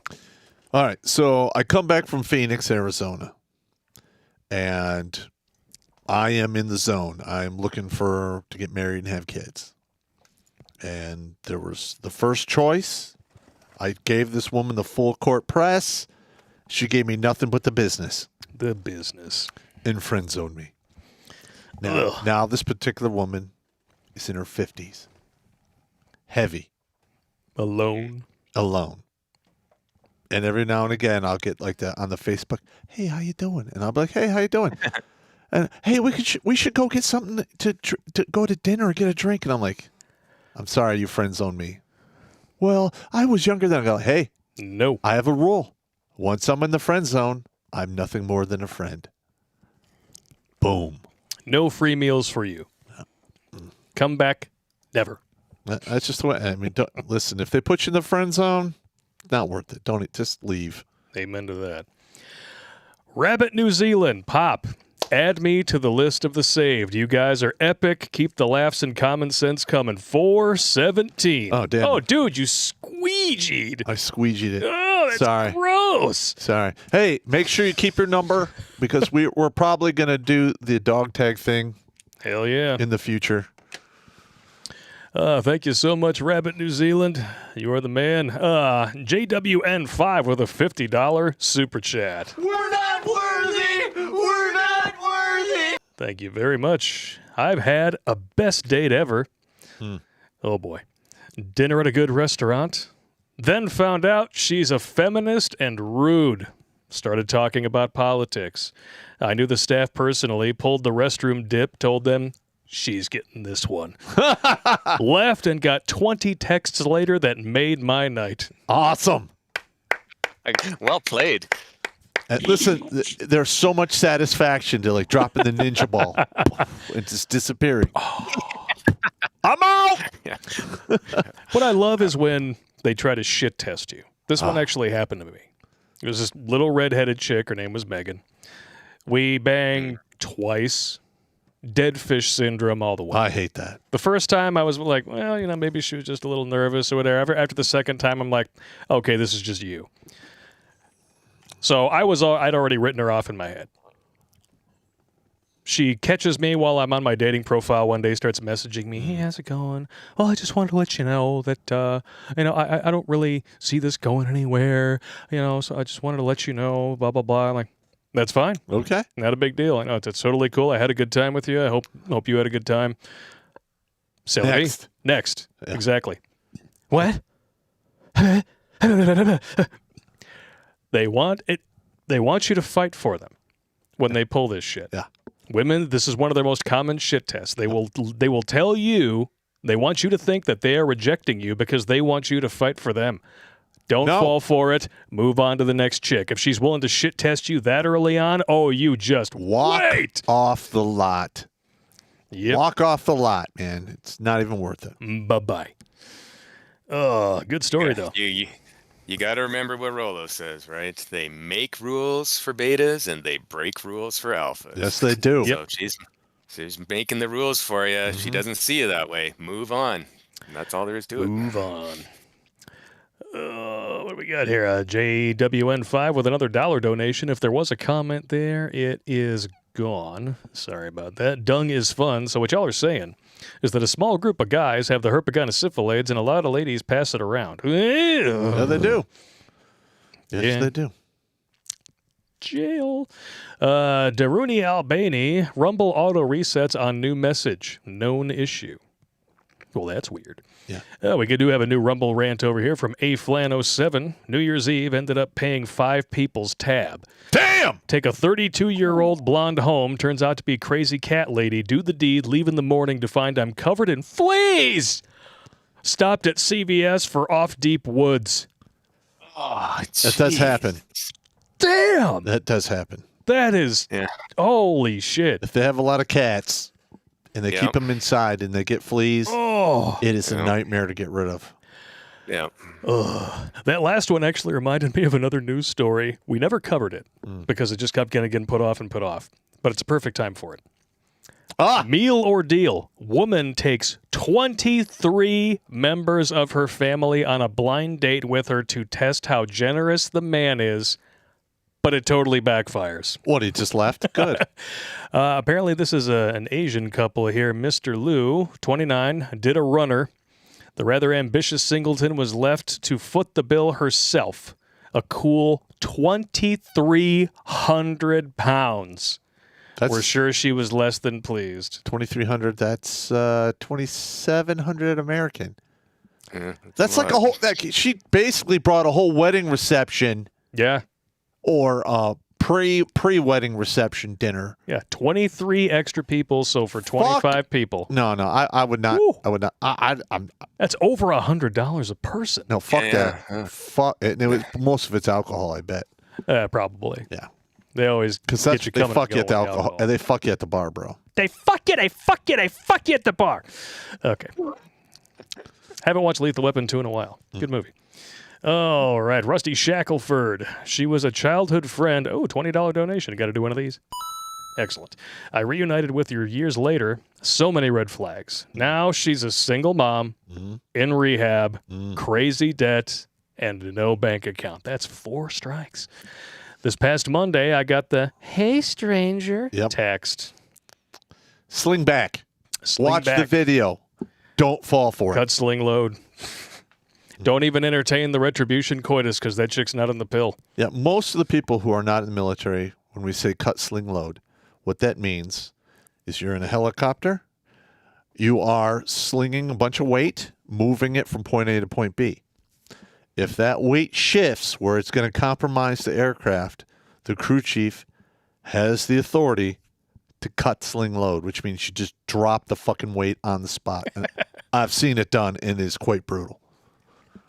That's when the cannon fell into the PX parking lot at Fort Lewis. Holy crap.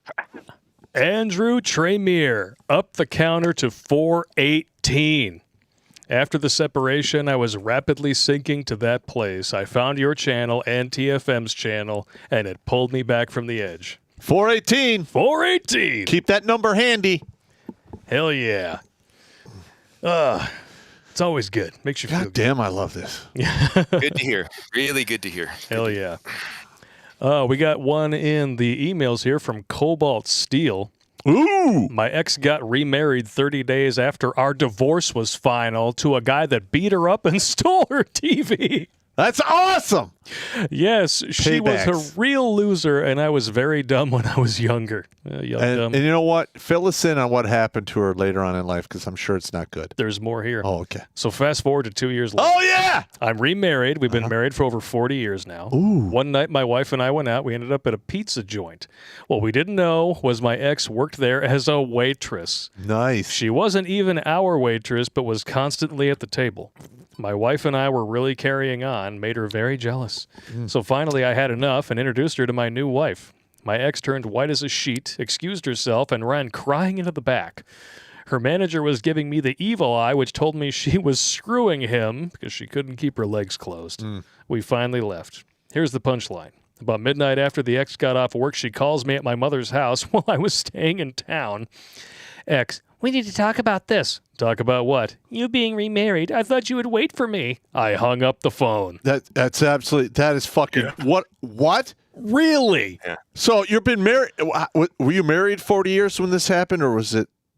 Let's see. 2 years later. Oh, okay. Yeah. Wow. Yeah. Jeez. No. Crazy. Real man, the narcissism and audacity in that statement is just, that's breathtaking. And what women don't understand is the 1970s are gone. You know, pre-1985, when women were getting married at like 22 to 24, they'd be married 5 or 6 years, and they'd get divorced at like 29. They could maybe pull it off, but now they're getting married in their 30s. And they're like 40 when they get divorced. Yeah, you're like 37 to you're well into the wall, and you're like, I can do better, and then they find out they can't. And all I could say is, fuck you. You want some sympathy? Open the dictionary and look between shit and syphilis. Winning.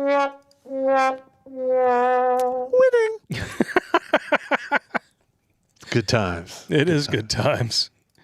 Oh, wow. Just wow.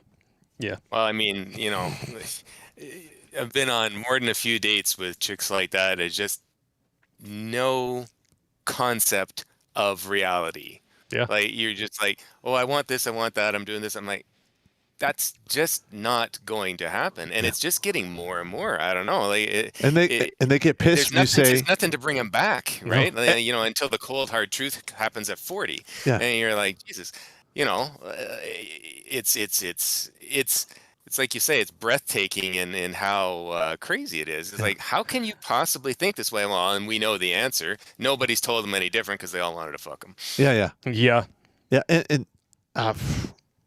Yeah, you're absolutely correct. Yeah, reality is a harsh mistress. You remember I told the story about the chick who I dated when I was, much younger? Mm-hmm. And then she broke up with me over a dream, and I retribution coitused her several years later, and she thought that we were just going to pick up and I was going to marry her, and she told me, like, oh, it was stupid to think anybody else could make you happier than me, and maybe I'm like, oh, yeah, about that dream that you had. Oh, I don't remember. And red line through your name. We're done here. Yeah. And? Next. We're done here. Yep. She didn't come at you with a knife, though, right? Yeah. No. Okay. Good. What's the next one? Bad news bears. Sam Whiskey. I like going swimming with bow-legged women and swim between their legs. Colonel Potter. Here's to swimming with bow-legged women. We just hit 900 on YouTube. Thanks for tuning in, everybody. And 355 watching over on Rumble. 44 on MGTOW.tv. 183 on Odyssey. And 81 on Twitch. 73 on DLive. Outstanding. Matt Wilson from Australia. G'day, lads. It's a nice and sunny 26 degrees here in Sydney, Australia today. Is that 26 degrees Celsius? 26 degrees Celsius. Fuck you! Eat a dick! All right. Sorry, man. Sorry. I'm giving you the knife hand. Eat a dick! Eat the whole bag. Yeah. Been a busy week man, here. I guarantee you it's colder here than it is where you are. I guarantee you are correct. You are correct. You are correct. But are you having a blizzard there? Because we're having a blizzard here. Yeah, it's. Oh, we had it the other day. Yeah. It's what's the temperature outside right now? I don't know. Let's look. We're due to have anywhere from 5 to 8 inches of 23 degrees. Yay! And by the time I leave here, it'll be 21. Good times. Excellent. Matt Wilson, g'day, lads. Thank you for that. And been a busy week here with a UK expat attacked and eaten by a 4.5 meter great white on Wednesday afternoon at the Sydney beach. Ouch! Well, I actually want to scuba dive the barrier reef because that's where Jacques Cousteau's son got munched on by a shark. Is it how you want to go? Or no. Well, okay, I don't know. I don't know if I would like being going fight. I don't know. I just wanted to scuba dive. I'm just checking. No. If I need to check out, I'm fighting a drug cartel guy. Or I'm going to go to like a horrible part of town and just pick fights until I'm dead. You're like, cancer? Fuck this. I'm going to go start a gunfight in Detroit. Yeah. Hey, nice and quick. Michael Morgan with a $20 super chat. I've heard you many times tell us not to get married till the family court laws change. Do you actually think the laws will ever change? And what do you tell those of us who want to get married and have a nuclear family? All right, so I sent Blake an article, and it's 7 years old, about women in Africa, having a severe problem finding husbands. There's not going to be any husbands left by 2023. And that problem has slowly been creeping into the Western world. Yep. And the only thing that is helping them live in this illusion is because they get Section 8. WIC, welfare, child support, and alimony. They get subsidized daycare, subsidized training. In some states, they get free college. All of that costs money. Yeah. Now, with what's going on with this administration, and if we don't correct this course, we are going to bankrupt this nation, and you're going to see all of those programs go away. And all of these women who are like, I don't need a man, I'm strong and independent, they're going to fucking freak the fuck out because there's no more safety net for them. Yep. And there's no more men on the horizon that they can latch onto because they're like, fuck you. I don't want anything to do with you and your 3 fucking kids. Suck dick to pay the bills. I'll be your first goddamn customer, and then I'm gone.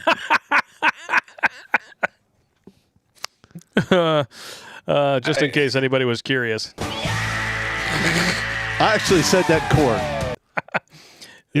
Just go suck 6 dicks. You can pay for that half a I told you the story. Oh, yeah, God, that was fucking awesome. It's one of my favorite stories. God, and like 2 people got up to run out of the court when I said that. This fucking stupid bitch. I want more child support. It was over $350. Yeah. She wanted $350 more dollars, but the equation is the equation. Yeah. X amount of money you make, X amount of child support. But she wanted $350 more dollars, and I had to go back 2 or 3 times. And finally, I'm like, Your Honor, this could all be settled if she would just suck 6 dicks on Saturday. She could knock it out by 1 o'clock, and she'd have her 350. And like dudes in the back were like, God, running out of the court laughing. And the judge was like, we're going to take a quick break. Check. So I could go laugh in my chambers. He went back into his chambers. I know he was laughing his ass off. He comes back and he goes, "Can we refrain about you speaking about charging for sexual stuff, please? It's not shouldn't be done here in this court." Sure. And I'm like, all right, yeah. Because I know if I pressed it, I'd get a contempt of court, 30 days in jail, and then I'd be nothing but the in-jail comedian. Hey, what's up, you fucking bastard? I would have drove everyone fucking nuts. And I'd have been great at mopping floors because I'm an 11 janitor. Well, there you go. Yeah. It's a real skill to know exactly where that line is and go right up. Right up to the edge and just go. Let you get it down. Oh, you're mad now? You mad? Well, I'm on this side line. Oh, are you mad now? Oh, yeah. Because I'm a dick. Beautiful. By choice. Dick by choice. Everyone's got an asshole, and either it works and you live, or it doesn't, you die. I'm a dick by choice. True story. Oh, shit, that's funny. Oh, man. Thumper, the sweaty fat guy. Oh, good times. Love when we get a Thumper, sweaty fat guy story here. He says, lots of USAF guys on lately. Perhaps the Army guys can't figure out the interweb nets. How interesting that all of us were AMC. I don't know. I have a lot of... Oh, that's a nice picture. Yeah, it is. We can't show it, though. Oh, that's a good one, too. My. Oh, Dord. Oh, Don. I'll send them to you later. Do you know this woman, or is it someone at a shaky club? This is Thumper sending us this stuff. All here. right. You remember the old chick who shit my bed? That was one of the grossest. The worst was when I met this chick in a parking lot at 0200, drunk off my ass, and asked her, do you have a boyfriend? She said no. I asked, do you want one?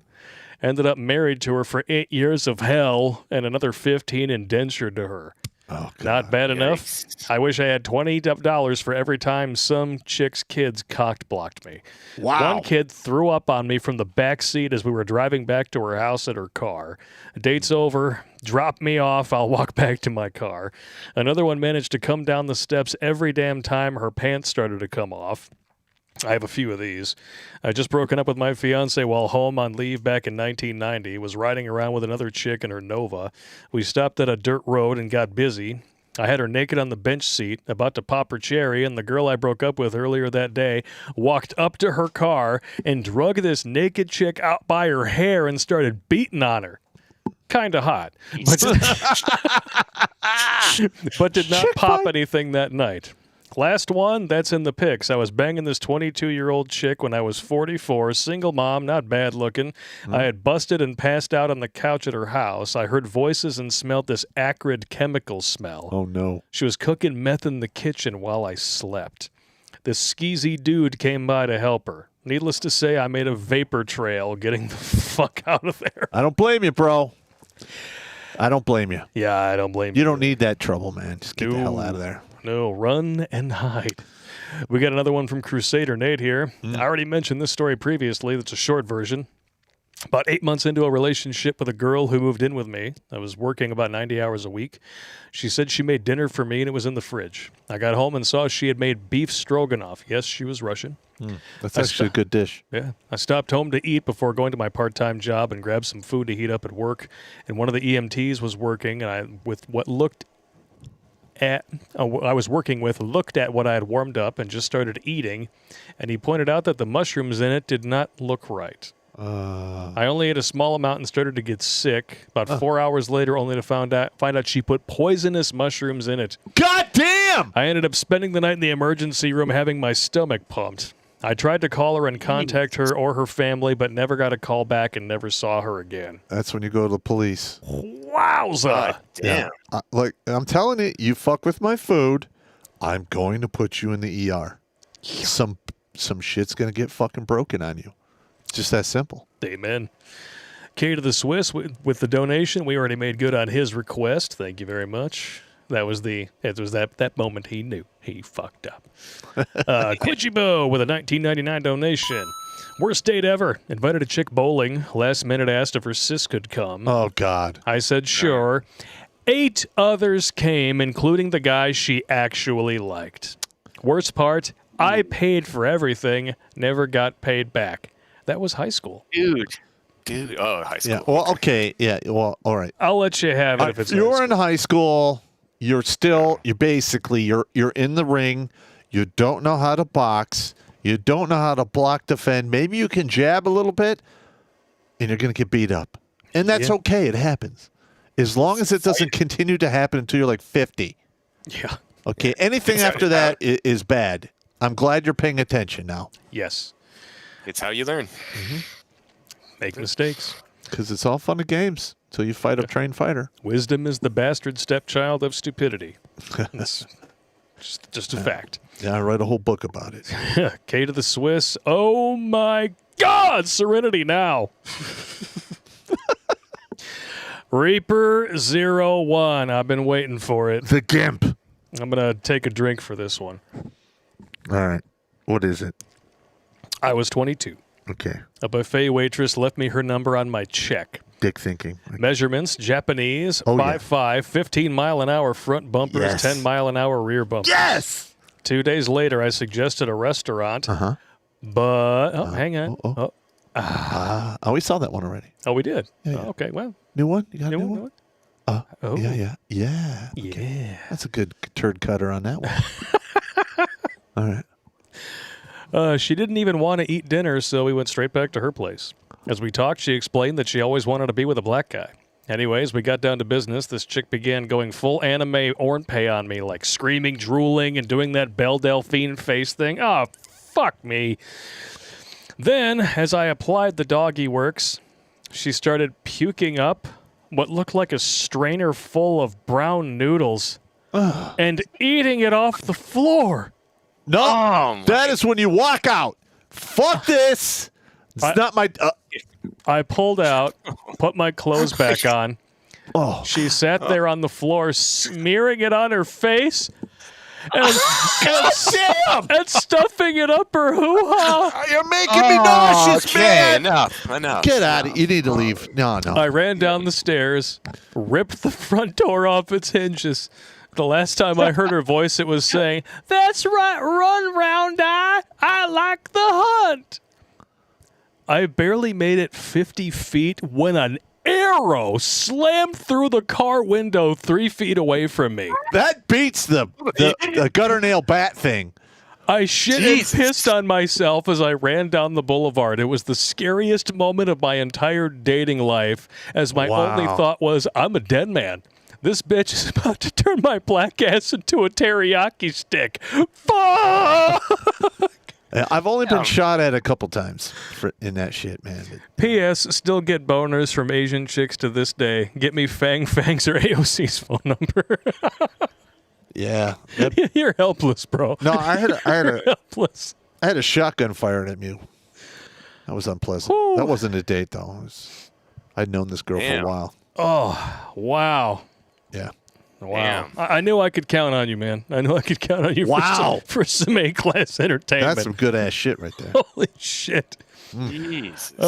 D. Vinny sent a worst date story to the Redonkulas 12 Gmail. You can call it a Coyote Ugly story. Oh, God. Here we go. Here we go. We got to find it here. D. Vinny. When I was still in the Army about 10 years ago, one of my battle buddies called me up and asked me to wingman for her at this country bar off post. I was not doing anything, so I said, sure, why the hell not? She said she was meeting with someone and just wanted to have a buddy around just in case. We had off post, got to the bar, went inside, played some pool, drank some beers, and we were having a decent time. Eventually, her date showed up, and they were chatting up and hitting it off. The night would stretch on, and the beers would start racking up. I was getting pretty drunk, because when I drank, I did so with the full intentions of getting drunk. That's the way it should be. Yeah. But at some point, I started to chat up this woman. I'm not going to beat around the bush. Now, I'm 5'5", at the time 190-ish, army fit, stocky little fucker. This woman was maybe a 3.5 or a 4. What? She was easily 3 bills plus, taller than me. And if I wasn't so drunk, I wouldn't have looked her way. Never drink the 10 to a 2, man. All right, listen, I understand completely where this is going. There's more. We've all been there. There's nothing but beer goggles leading me at this point. I asked my friend's date. We were all hanging out and getting along, but I had a moment when the girls went to the restroom, and I asked him for his opinion. Is she ugly attractive enough to take home? He told me to drink more. That's right. A lot more. Drink her up to a 6. So I did. My buddy, she was getting along very well with her date, and they eventually went off to finish their evening as well as was expected. But this story's about me. You remember the old Fantasia cartoon with the crocodile and the hippo? Yeah. That's the best I can describe how we matched one another. Nice. I would take her home, seal the deal, even a Whiskey Richards syndrome. Here was the problem. When I woke up the next day, The terror of a coyote considering to chew off its own arm to escape went through my soul. I had to get rid of her as quickly as possible because if I didn't, well, I lived on base on the 3rd floor of the barracks. Got her up, got her downstairs, had to walk past the staff duty desk. Thankfully, there was just a sergeant, and he was letting his runners sham off because it was Sunday morning. I didn't know him, thankfully, and I knew by the time I got back the CQ staff would have changed, and no one would ever know about the moped I brought into the barracks. I've seen that happen quite a few times. Listen, we've all been there. It happens. I got it. Does happen. You know. Oh, crazy uncle. You know it's going to be a good one. Not a first date, but you'll like this. I was sleeping over at a girlfriend's place after bending her in ways that would make Gumby scream. I like that. I was asleep on my chest. Gumby. And she thought it would be fun to wake me up with a jolt.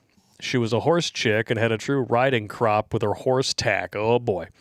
Thanks to 2 hours in Iraq at the time, or 2 tours in Iraq at the time, I woke up half a second before the smack. The pain, the sound, and the jump make me spin onto my back in less than a second. When I did, I kicked her on the side of the head, knocking her out. Good. Oh, nice. When I tried to go... kick. When I tried to go and help her, I wasn't able to use part of my leg due to shock. After falling on the ground and crawling to the bathroom, I got a good look at what she did. I left her on the ground and ran. When she asked me later why I ran, I responded, "Would you rather I shoved that riding crop up your ass?" She responded, "Yes." Oh, Yes. my God. It wasn't the crop that went up there. Don't judge me. Listen, man, it's all good, bro. FYI, not really a fan, only done upon request. Still amazed I wasn't arrested, but this was over a decade ago. No hashtag Me Too. You'll be fine. You're good. Question, why don't they realize hashtag Me Too actually means pound me too? Looking at how nasty feminazis are, I say, just say no. Yep. No problem. Jesus Christ. Holy hot damn. That's a good one, man. That's a very good one. Just booted her in the fucking dome. The story before reminds me of something Steve Wright said. He said, "Drink until she's attractive, but stop before the wedding." Yeah, yeah. Listen, That's we've classic. been there. I've drank quite a few 4s up to 7s. Yeah. It happens. You're young. You're dick thinking. What are you gonna do? Apparently, you're going to drink a 4 up to a 7. Yeah, it happens all the time.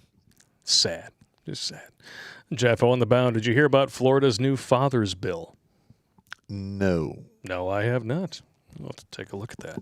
If it's good news, we'll talk about it. Tony Soprano, Pop whining about the cold is lame. He's clearly never been to Minnesota in the wintertime. I've been to Minnesota. What are you talking about? It's cold there. It's It's really fucking cold in cold. Chicago, too. Yeah, it's cold in Alaska. I did Yeah. winter survival out there. Fucking sucked. It was so cold. They walked us out of the field problem and for 2 days. No sleeping, no turning off the vehicle. Just walk your ass back. It sucked, man. Sucked. Atomic Dimension Traveler has a question. Women say they're let down by 5 inches of pea nice, but they always complain they can't handle 5 inches of snow. What's up with that? Well, if you're stuffing snow up there, Well, women are weak. you're doing it For the wrong. most part. There's a few that aren't, but most of the time they talk a big game, but when the rubber hits the road, they want a man to fucking do all the hard shit. Yeah, well, I mean, if average is not big enough for you, it's probably because you've been spending too much time with the baseball bat attached to the paint mixer, and your nerve endings are dead, and your ability to pair bond is in the shitter. That's right. And you need to put all the stuff in the dishwasher to keep it clean. Yeah. I'm just saying, because we've all held a chainsaw at some point in our life, yes? Yes. And you know that after holding that for just a few minutes, it takes a Hands go while to get the feeling back in your hands because they're so hyperstimulated. Now imagine doing that to an extraordinarily sensitive area for maybe a half hour to an hour a day with these OnlyFans bitches, and you really think that that's not going to deaden things down there a little bit? It's going to mess it up, man. This is the way it is. I don't think I can look at my chainsaw the same way again.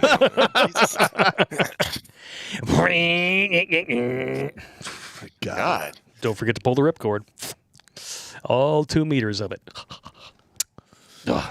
Terrible. Patriot of the West. Worst date showed up high on valleys with her mother. Yeah.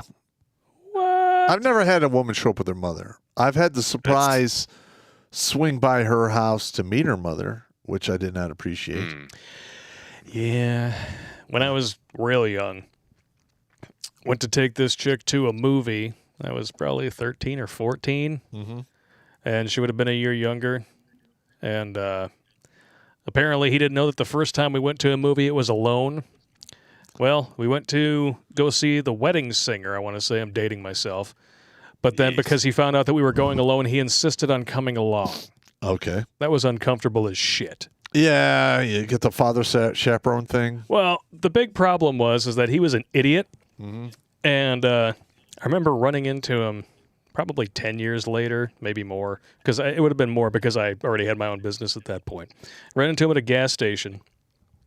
And he's like, "Hey, how you doing?" I was like, "Yeah, you're real nice to me now that your daughter has lost her license to a DUI, fucks nothing but losers, has had a couple of pregnancy scares, and it's like all of a sudden you start to realize, hey, maybe the turbo dork wasn't such a bad idea." I had the same issue. I was really into this one chick, and her father hated my guts. So I dated her. This is like 3 or 4 months into it, And I'm in the Army on active duty, and it's like 9:30 in the evening, and she's like, "Well, you need to be gone by 10 because my father comes home shortly after 10." I'm like, "Okay." It's 9:30. I got my shoes on. I'm getting ready to leave. Well, he comes home early, walks in the front door, sees me, starts fucking flipping out. I'm Naturally. like, okay, and granted, I'm 21. She's the same age as me. We're both adults. I'm like, okay. And then he reaches in the closet and pulls out a 12 gauge. Nice. Out the back door I go. Really. Over the deck, cross the backyard, make it over the fence, disappear into wood line. And guess what? If you're a wise man, you do not follow airborne rangers into the woods because that's where bad shit happens to you. So he squeezes off a couple rounds, into the darkness. I hear it had to be buckshot because I heard it rip through the trees. Oh, my God. Never went back. Never went back. Years later, we're talking decades, I'm back at that post. Okay. And I'm just there doing training. I'm there for 6 weeks. Lo and behold, off post at the Walmart, I run into this dad. And now he looks all fucked up. He's being all nice to me. How you doing? And I'm like, and I already knew the score. I go, okay, so you shot at me before, but I'm a good guy now that your daughter married a doctor, got divorced, had 2 kids with him, and then 2 kids with 2 different dudes. Sorry, not sorry. Fuck you. That was it. Walked out, never saw him again. I should have kicked his ass, but I would have been a righteous I would have been kick. thrown out of school if the police got involved. Sometimes you just can't kick people's asses. Just got to take the L, man. I did a whole video on it. Take the L. You just got to take the L. Sometimes. You can't win them all, man. Nope. I mean, indirectly I won, but That's the long game. yeah. All right. First Sergeant Won't Stop Twerking sent an email.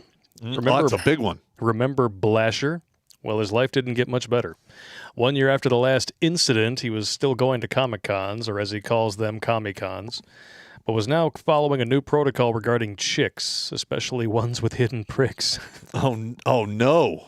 While at his first serious job after graduating high school, he met a female coworker that asked him out to drinks after hours, and he knew what she was trying to do. Uh-huh.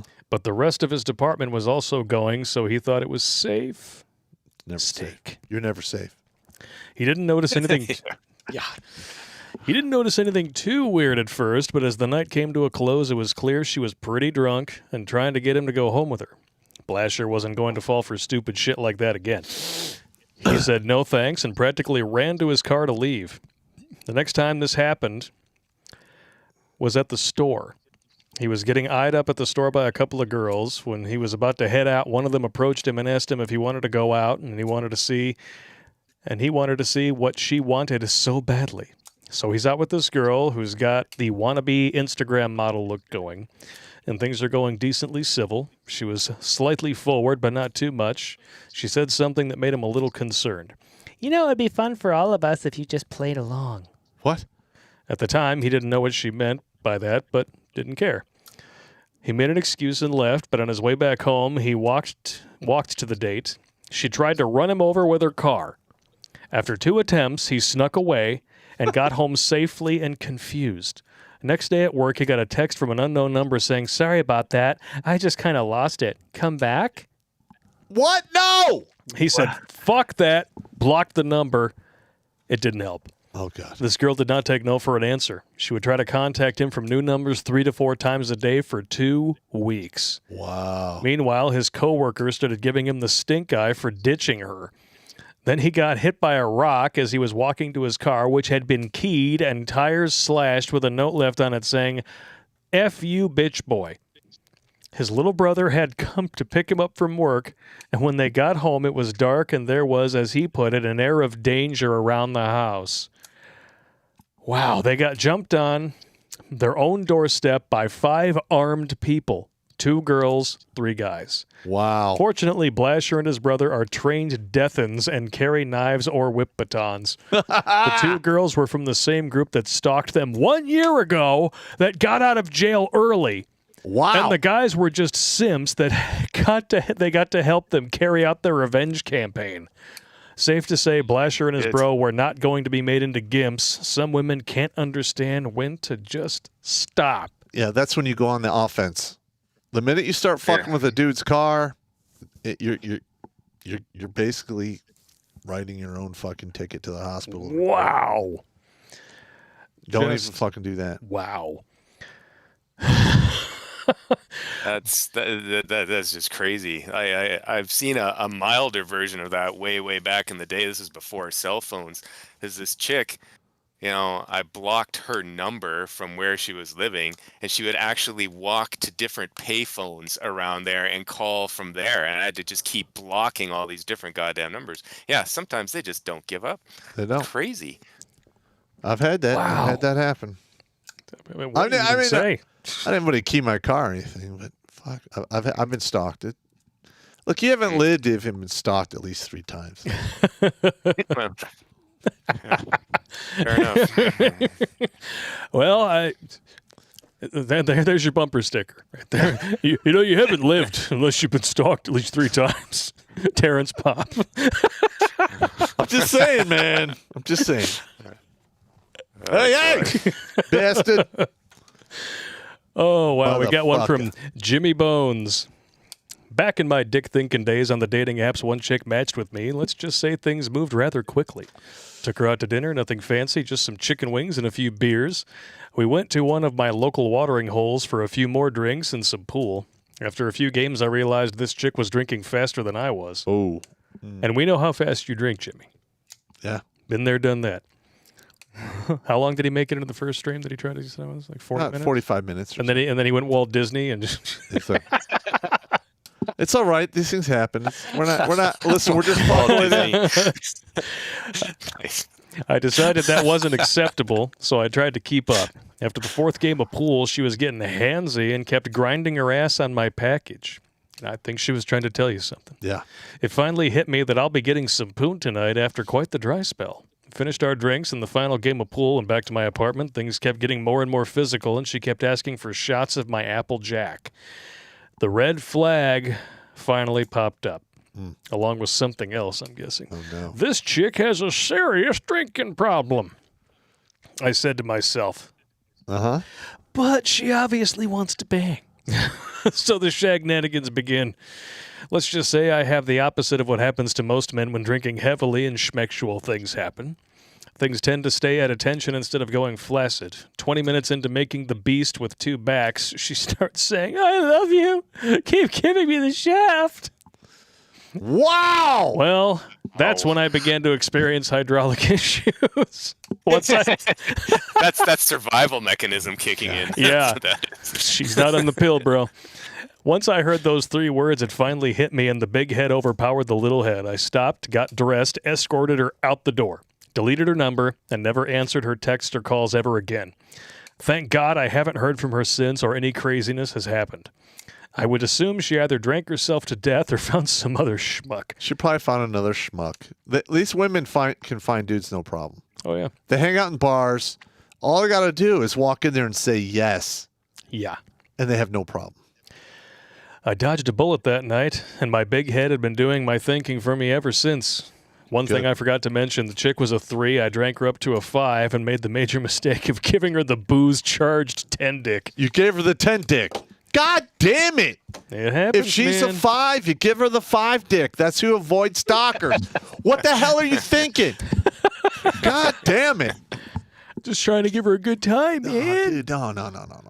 You save the 10 dick for like women that you actually like are attached to or actually good looking that you want to have come back. Yeah. Yeah, if they're a 5 or a 6, you give them the 6 dick, and then you don't have to worry about it. If they get over it quick, Hey, it's okay, but it's only a 6. So, yeah.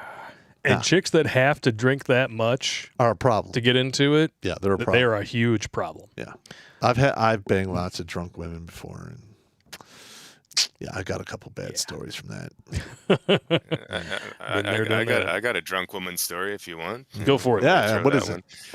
it? You'll like this one, Pop, because this is kind of Army and Air Force both at the same time. Because this is way back in the day. This is when I'm just.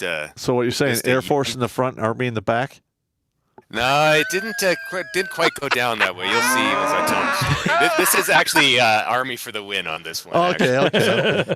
So back in the day, I'm just a young guy who's in flight school, and my brother was in the Army in the artillery. So we got your young Air Force officer and your young Army grunt, and we're going out together, and we got a plan. My brother and I are pretty close, and it's New Year's, and we've managed to get, I don't know how the hell we did this, but we had like a gift certificate for a hotel night. So we plan we're gonna go drinking downtown, and we're gonna end up in the hotels. We don't have to drive anywhere. It's perfect. So I've got the date with me, and he's managed to pick up some skank, and we are just partying and having a great old time down there. It's doing great. Skank. Things are looking up. I like. So we end up back at the hotel, and it's the standard hotel room, right? It's like the 2 big double beds there, right? Mm-hmm. And my date, this is where the drunk part comes in. She's been drinking all night, way too hard, gets into bed, passes out. Just gone. And I'm looking. No. I draw the line of conscious. Yeah, I'm the same way. I'm the same way. So, I'm having some drinks and I'm hanging out, and then all of a sudden I hear this sound, and it's so loud. It's unbelievable. It's like, this sounds like a goddamn vacuum cleaner. And I look over, and there's my brother, and in the bed, there's the covers are going up and down, underneath there. And it's like, this chick is like going to town on him, right? And I'm like, well, good for him. how you doing over there? And he's like, pretty goddamn good. I'm like, I can see that. I'll tell you what, I'm just gonna grab some air so you can concentrate. And he's like, thanks, man, I appreciate that. Yeah, I just left for a little while, let him do his thing. But nothing good for Air Force that night. But Army for the win on that one. Yeah, good. No. Yeah, well, I've seen. Listen, that happens. It's the way it is. Yeah, it does happen. Yeah. Yeah. I've had somebody try to turn me into a consolation prize. It was hanging out with my buddies. We're all drinking. Time finally comes for everybody to split up and figure out where the hell they're going to go crash. And my buddy, he's like, hey, it's like, I got a big bed. I'll throw a body pillow in between. You take one side, I take the other. It's like, all right, fine, cool. This chick who'd been hanging out with us, been drinking her fucking head off, comes in and wants to say goodnight. Oh, here we go. Yeah, of course. Leopard crawling. That's So, what they call that. So she climbs up on top of my buddy, and I can hear her start to try and instigate stuff. And I'm just like, if this bed starts creaking, I'm going to go sleep on the bathroom floor. And then he turns her down. It's like, nah. No. And then all of a sudden she rolls over, and I feel her weight on my back. I'm like, okay. And then next thing I know, a hand starts creeping across my rib cage going down for my package. And I'm just like, the fuck out of here with that shit, woman. I'm not the consolation prize here. See No. ya. Yeah, I got you. There you go. At that point, she finally got the hint, got up, and sauntered out of the room. All right, let's see if we can burn through these super chats. It's already 10 o'clock. Yeah, I know. We don't have too many more left. Okay. Oh, good times, good times. Oh, my My buddy watches the show. He might remember that. All names have been changed for this dramatization. Yeah. Ohio Trucker 1 again here. Had a date that ridiculed my car. 67 GTO. Wow. Your date's stupid. That's a nice car. And was an entitled narcissist wanting me to spend $1,000 for the date. What? She threatened me by making false police reports. She knew I was a street racer at the time to make extra money on the side. I managed to get rid of her by leaving her at a gas station in Fort Wayne at 2 a.m. Good. Drove back to Ohio, never saw her again. Excellent. Whoo! Yeah. That's good times. Hey, sometimes you just got to leave a bitch. That's absolutely true. That's just the way it is. Just cut, sling, load. Done and done. Big thanks to everyone over at DLive still watching here. We got Doppelganger229 with 130 lemons. Thank you very much. 82 people still watching over on Twitch. 363 on Rumble. We got some more chats over here on Odyssey, it looks like. Falk for life. We all did it. We all accidentally falked the fat chick. I was asked to take one for the team. It's not an accident. No, it's not an accident. Gotcha. It's not like you trip and fall into the fat chick. No, you can get a lasagna afterwards. Yeah, It's all good. I drank too much and rode that scooter. I even had a really bad night a couple weeks later when I picked up a chick at a club. Making out, my hand went up her skirt, and I puked when I found a big surprise. No, that shit ain't funny. Oh, it's a crying game that's situation. That's when the beat down goes. Oh. Yeah, that's not even cool, man. Not cool at all. Ugh. Not when the Sheila's a bloke. That's not good. Yeah. I have hate us on MGTOW.tv. Never really got any relationships. I found your content around 20. Been red-pilled ever since. Good. Now I don't really interact with women unless I find one not from here. Even then, they end up spouting feminist dogma, which I try to save them from. Such a fate. That's what you should do. Yep. Because feminism's not taking them anywhere good. No, it's not. G Chase with a $20 donation. Girl up S in his car. Yeah, up Chuck's in his car. That was a bad day. I've had that happen a few times. Sheila B getting dick with a $21 donation.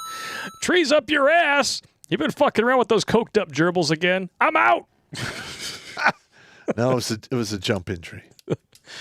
And Simp is so 2000/2010s. Now it's Cispin, sucker idolizing shitty pussy /penis/person. Okay. I can actually go with that. Not too bad. All right, we're going to try to rip through some of these dating profiles and whatnot here, and then we'll get to the last chats of the night.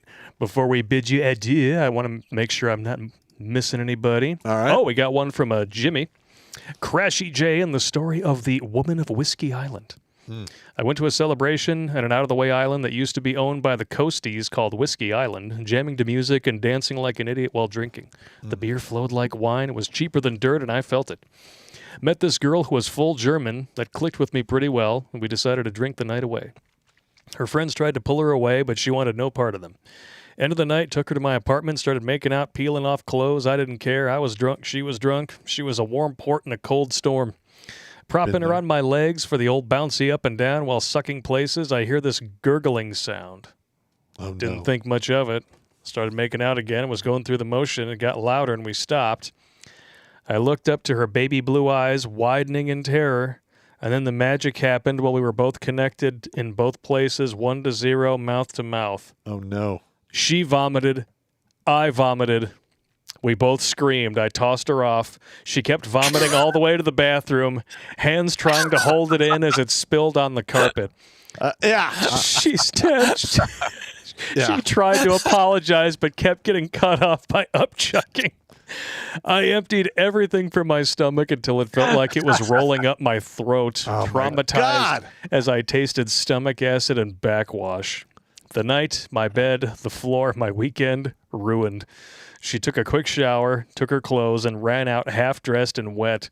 I cleaned myself up as best as I could before panicking for a bit and then settling to call my boss. Luckily, he was cool with it since he was ex-Navy and danced that dance before. It took a full week to clean out my apartment, leaving the windows open to dry out the smell. I don't live there anymore, but I wonder if the next tenants could smell the faint smell of stomach acid and stale beer. I got 2 words for you, bro. Shop vac. It handles that stuff no problem. Yes. It's a very, very good investment to make, no matter where you live or what you're doing. Yep. All right. Images React tab. Here we come. Oh, it's going to be a good one. This comes from TikTok. Boop. The one time, a Tinder guy thought my stretch marks were self-harm scars, so he rubbed them and said, "Please stop for me." Yeah, so she had some tiger stripes, some bear claw attack scars. Yeah, tree rings, tree bark. Gotcha. So I don't date single mothers, bro. Nah, coconut butter. Oh, I almost don't want to click on this one. Oh, God. God, no! God! No! It looks like Uncle Fester with hair. Oh. That's Dawn. And Dawn is into hair pulling and golden showers. Good. Pass. This is what you look like when you get pissed on too much. Just saying. And obviously, if you pull the hair too hard, it starts going all the way up her head, and you wind up with a 5 or a 6 head. Look at her chin, man. I mean, she's pulling. Which one? The one the one below the one. Yeah. She's pulling 3 bills. Nice. She's pulling 3 bills. You can see it in her face and her neck. Oh, God, look at that wrist. She's 4 bills or more. Look at that wrist. No bio, nothing to know. I'm a big giggity girl. Consider me 5'6" and very jiggly 400 pounds. I told you. She's into role play, dress up, and pegging. God damn. That's a hard pass. Take a pass. Hard pass. This next one's a tweet. DNA tests are so annoying. Babies are a blessing. Just accept the baby you've been given. Get the fuck out of here. Why should a guy accept a baby he didn't make? Why are you going to spend all of those resources, time, and heartache on a child that's not yours? Don't do it, gentlemen. Don't fall for that horse shit. Always get a DNA test. Have you noticed with women that anything that they do is perfectly okay? Yep. Doesn't matter what it is. And we're supposed to grit our teeth and be happy for it. Fuck you. And turns out my wife has a rare recessive BIPOC gene. She told me how the science works when I saw she was black. Nature is amazing. That guy's an idiot. He needs immediate DNA test. Immediate. Even the kid knows. She's like, this ain't my daddy. Yeah. He just pays the bills because he's an idiot. Gotcha. Oh, wow. Wow. And the last one here, let's give the dude a medal. Oh, here we go. Chris is 37, Army vet. My height starts with 6 and my credit score an 8. So your age needs to start with a 2 and your weight a 1. I like it. Swipe in the direction you vote. Pure blood and looking for the same. Vax demons need not apply. Yeah. As a general rule, single moms are a no, but if there's a reason for it other than I let losers come inside me, I might make an exception. It's been a little too soft there. A real woman should be fit, feminine, friendly, cooperative, and meek, loving, caring, nurturing, and affectionate while being high in agreeableness. Honk. I like it. I like it. And of course, they call him a pig because he has standards. Oh, pig. Yep. Yeah, gotcha. Women are allowed to have standards. Men are not. That's right. We're pigs when we have standards, and then when they do, they're just not settling. Yeah, Fuck off. I'm not going to lower my standards for anyone. Good. Okay, that's fine. You're totally entitled to do that. By the way, no fatties, no single moms, nobody with a nobody with a strong personality, which really means bitch. Yeah. No system surfers. How dare you? Beat it, Urkel. Hummer. Smooth Criminal says it's warmer and in Alaska than where you guys are. Oh, shit. Fuck off. Just fuck off. And Michael Simmons wants to know if he should stock up on thermite. Well, thermite has a lot of good uses. Nothing that is legal, but sometimes you just got to have it to do certain things. and we'll leave it at that. Yeah. It's easy to make. You go to the junkyard, collect rust, mix it with aluminum powder, and you're off to the races. Your boy Skinny P on Odyssey threw us 5 library coin and says, I was eating. Sorry, bro. Sorry. Yeah. J.S. Stillman, buddy of mine, met a girl online. He mentioned he was a sci-fi fan, meets her at a restaurant, and she only speaks Klingon to him. He kept trying to make conversation, but got nowhere. He finally stood up and told her, yeah, sorry, but I'm leaving. She did the Spock hand and spoke the only English he heard from her the entire evening. Live long and prosper. Yeah, that's a little...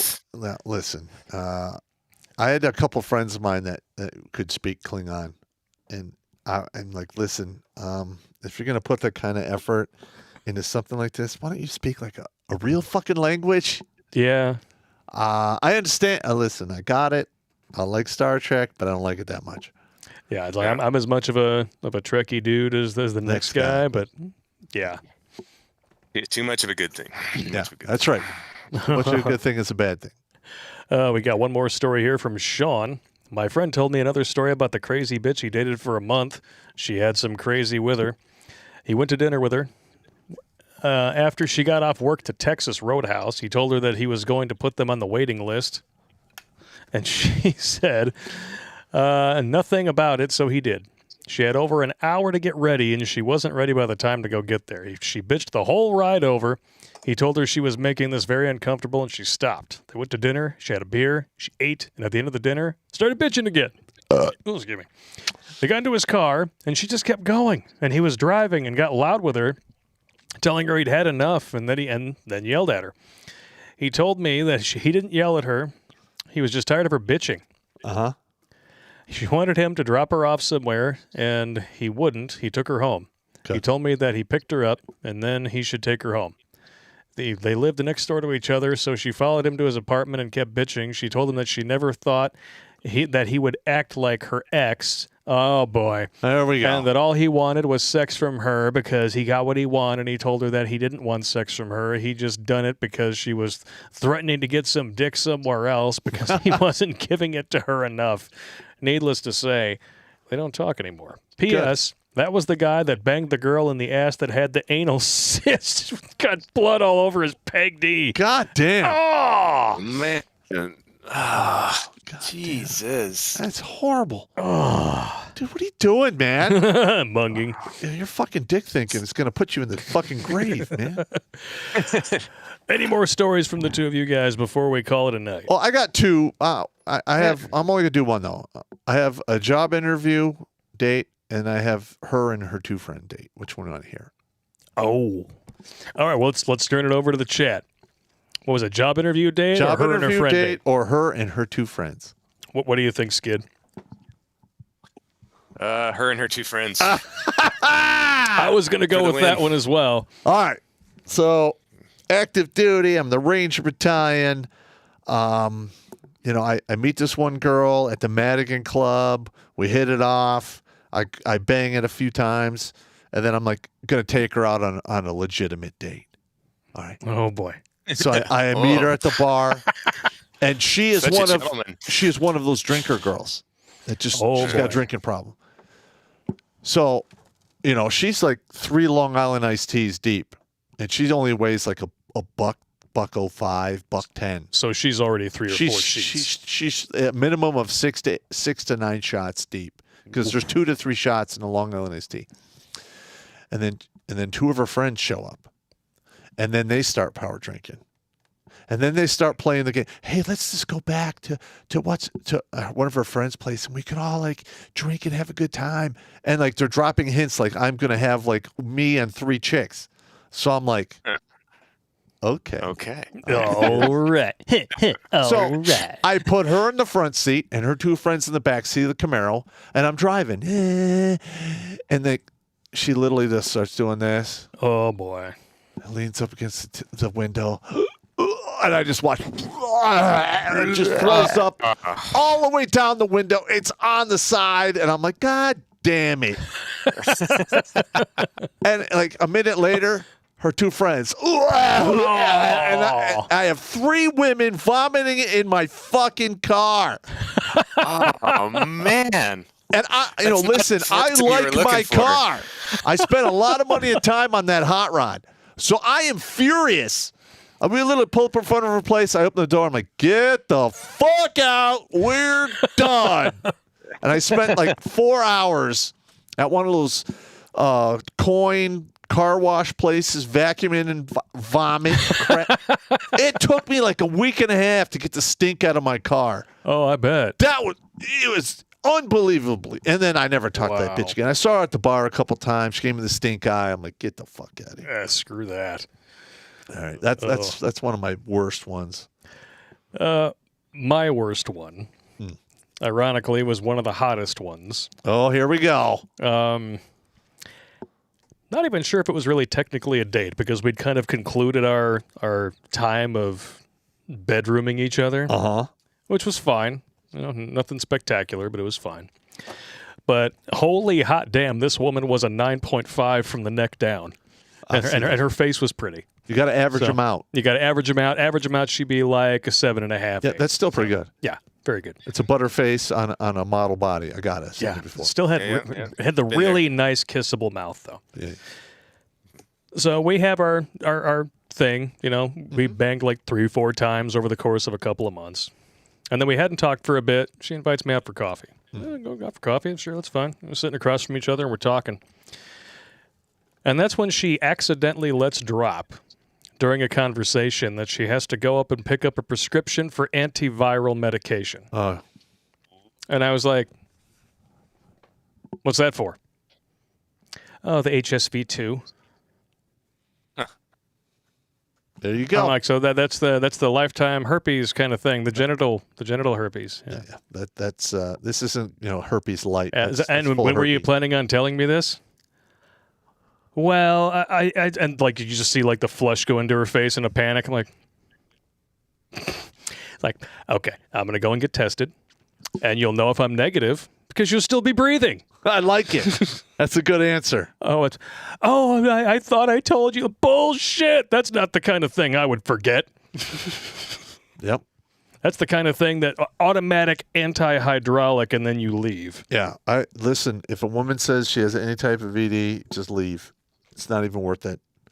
It's not just fucking bail. Yeah. Thankfully, negative. Yeah. You got lucky, man. There's a lot of guys out there that dodge bullets. Yeah, guys like, I hope you didn't raw dog it. I didn't. But the last time that we were together, the condom did break. Thankfully, I noticed, took care of business. You can still catch it. But it was still, yeah. You can still catch it, even a condom breaks, especially if there's a lot of things that happen down there. Luckily, she was on the antivirals, and that slashes the chance of transmitting even further. Yeah, you don't need that shit, man. Oh, but I was pissed. I was royally pissed. Yeah. Yeah, for sure. Because that's the gift that keeps on giving. Yep. And that shit will ruin your life. Yep. But because they have it, right, it's not a big deal. No.